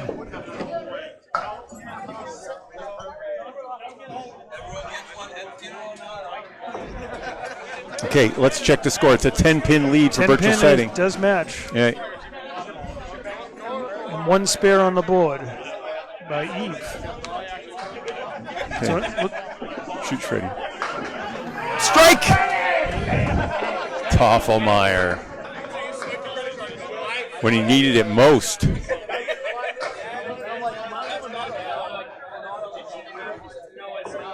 He'd been scuffling 80 through his first 8, now 90, and 2 balls in the 9th. oh, how do you turn around? There we go.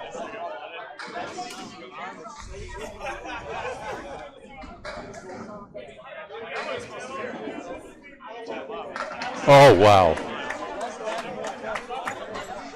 28 miles an hour for Brad.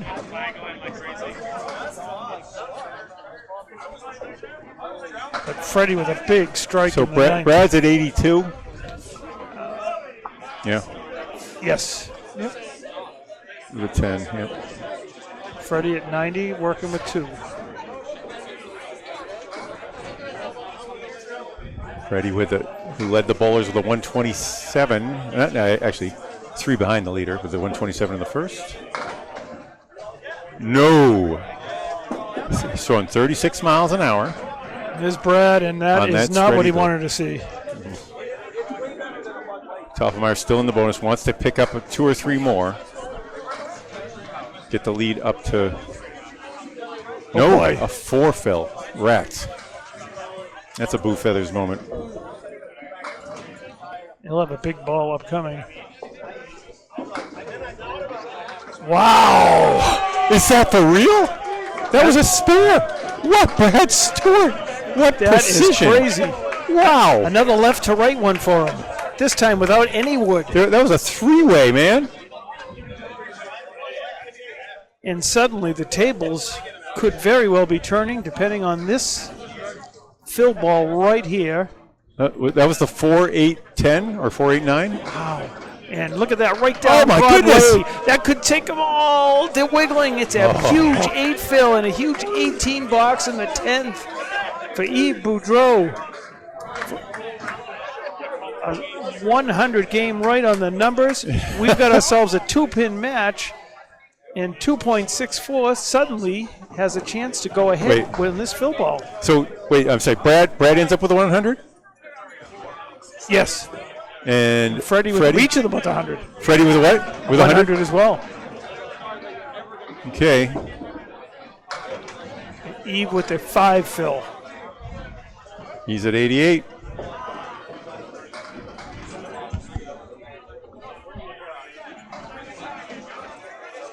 Lead is 3 now for 2.64. Believe it or not, They've been if behind. this is right, Yeah, that's right. That's correct. They've been behind. that And suddenly, that pair by Brad Yes. Stewart, that was 18. it was one of the great ones of all time. it was the 4-8-9 or 4-8-10. Something like that. I don't know. Well, nice 10. Every pin crucial right here. He gets 1, so a pickup of 1 for Birchell. Down to 2. 3 boxes left. Birchell way up in the total score. That's settled. Let's give him those 4. Yeah. So put it up to 6-2. It's 4-2. Sorry, it's only worth 2 here. That's right. Yep. But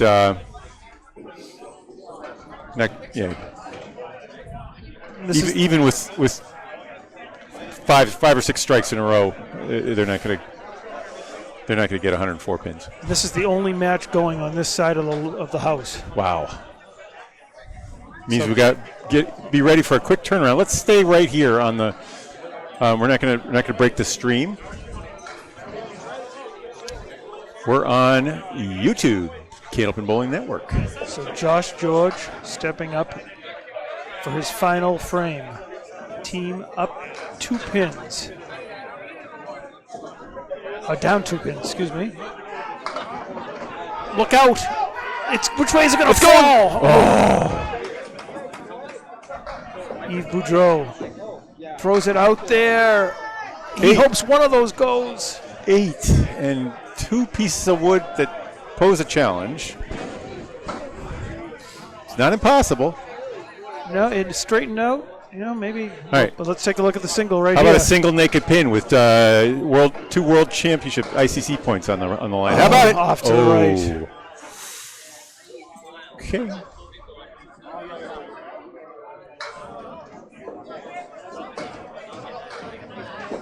For the spare. Nope, Right down the middle. So a chance of a pickup of a pin anyway. George. Maybe 2.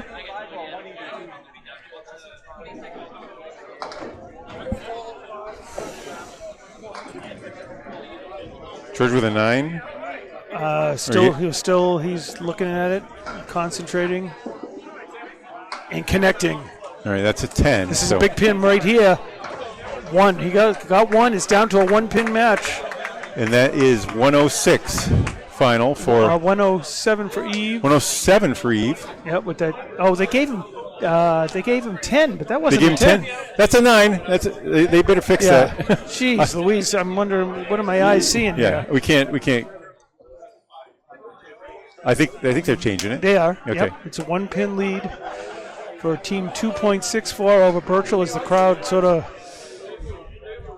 gathers around I hope lanes they 5 and weren't 6. scoring. We were making scoring errors, but some of those might have been machine scoring errors that we. Oh, absolutely. Or when we got lost. So here's Chris Hollett on the right, down 1, hoping that 10-pin falls. It doesn't. Uh-oh. Freddie Bernache. He's on it. Oh, my goodness. All right, that's not bad, That's though. not bad at all. Actually, even the wood is okay there, but I think he's going to probably play the 5-pin. Absolutely, yeah. 5-pin, because if he hits the middle on the rebound, that should go. For Hollett, though, you probably advise him to play a tip. I'd go left. That's where he's going. He got it! Whoa! We broke the sound barrier there. My goodness. 92. Oh, just off to the right. And that could be dispositive. There was a piece of wood between the 2 pins that I think may help to make the difference on that one. It'll be a 9 box, so there's your 1-pin pickup right there. So 103 for Bernatches. Yep. 92 in a ball for Chris. We're dead even right now. This fill ball will be the lead. Tight. On the fit. How'd you like to pick the 2-pin or the 3-pin with it? All right, anyway. Oh, right down the middle. Blimey, 5. So 97. Freddie, excuse me. Okay, that helped. Ryan's going to need a mark, no doubt about it. Absolutely has to, but the game is well in reach now. This pickup is in the spread eagle zone toward 1% for Hollett. Birchell sighting on the right. The score is on the left. It is a 5-pin lead on the pickup for Birchell, but a spare and a 5-fill will easily erase that. Oh boy. Okay. All right. Now he can also gain pins on the 10th box. This is it. Brian needs to connect with this one. He's got it. He's got it. Wow, he does. Incredible spare. The tables are turning. 113. They're going for the split after the 115 loss in the game 1. Unbelievable. There are 4 pins standing. He's got to get a couple. He's going to force his hand a little bit. Right now the difference is only 1. right? Correct. Yeah. I don't know. It's one and whatever he gets Yeah, here. he's got 6 pins down. He's One whatever he gets here, and he and, doesn't. and it's a 4 or it's a 6 4-pin stand, and that's gonna be a 103, right? That is correct. So even a half Worcester would be good enough for 2 points for the Yep. win in the third string and the split. Brian Bernache. Oh no! I don't believe what I just saw. Oh no, it's tie. Tie game. That is a tie game. I cannot believe this match. This third string was 114. incredible. Tie. Wow. Back and forth match, incredible spares. And so that means it's a 5-3 victory for Birchell Siding. And who here wants to be an anchor at the Worlds? You want to be an anchor at the Worlds, Dave? I want to go first. What a great spare, but 2 great strings right down to my the last goodness. box, or in this case, the last ball. heck of a fight. Wow. Well, 50 winning ticket. I'm gonna hand this box over 319. to Duncan MacDougall. Dave, you. I'll take a break whenever you come back. 4, If you want one now, I can take over a string by myself. If you guys want to take a break right now. I need a break, but we need one person here. I'll be all right. I mean, I'll be okay for If you're okay, Who's coming? I'll take. I'll just, yeah. All right, we should have Team USA. That looks like a Team Right USA persona. I cannot believe. Are we off? No, we're still on. We're just gonna roll. Keep it rolling. Let's not break a string. I'll try to get that lineup before I leave. Thank you. Where's the last 3 numbers? I've never seen 2 people lose a string before. That was incredible. Wow. What a world. Even the Super Nintendo? I could link that up to my TV. That was just an amazing last few boxes. What a sequence of events. Punch outs, great shots. I thought you were Bob Lee. It's all good. What's up, man? Nothing. Do you guys need the lineup? I would love the lineups. Yes, please. Thank you. Which team are you? Team USA? Are you? Do you know which lane you're on? I want to say we're starting on the right. All right. Thank you very much. So the next match will be upcoming shortly. Team USA will be on our lanes. Get to the matchup here in just a minute. You're starting on 5? Team USA's on lane 5. Wonderful. All right. Let me put that in. Oh, wait a minute. I don't want that. All right. Line up, please. Al Keswick. Can you spell the last name? K-E. Guess we're getting the lineups ready right He's got here. it on his shirt if it's at all. Fantastic. Second bowler. I got to double check. I think the second bowler is going to be Ujia. Jeff. Buggea. Yep. Third is going to be Justin.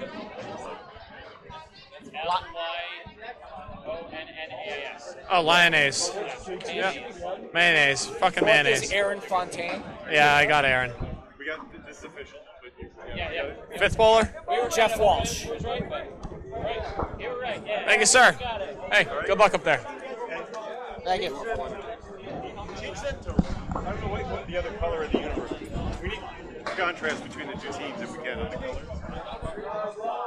I don't see. Which team is this? They're facing. And Bolorama. Team USA can be black or red. Yeah. What's? Bolorama is also black or red. So Okay. red. Black and white. Black and white. So let's make both. Let's make them black. Let's make Team USA black with white coloring. Give me the lineups. Give me the lineups first, and then I'll change it. Red for Bolorama. Give me the lineup. And I'll go get their. Oh, you need it still. Okay. So this is a matchup of Team USA versus Bolorama. That'll be the third and final match of the day. A lot of excitement here already. And it's only day 1. Well, day 1 of the team tournament, put it that way.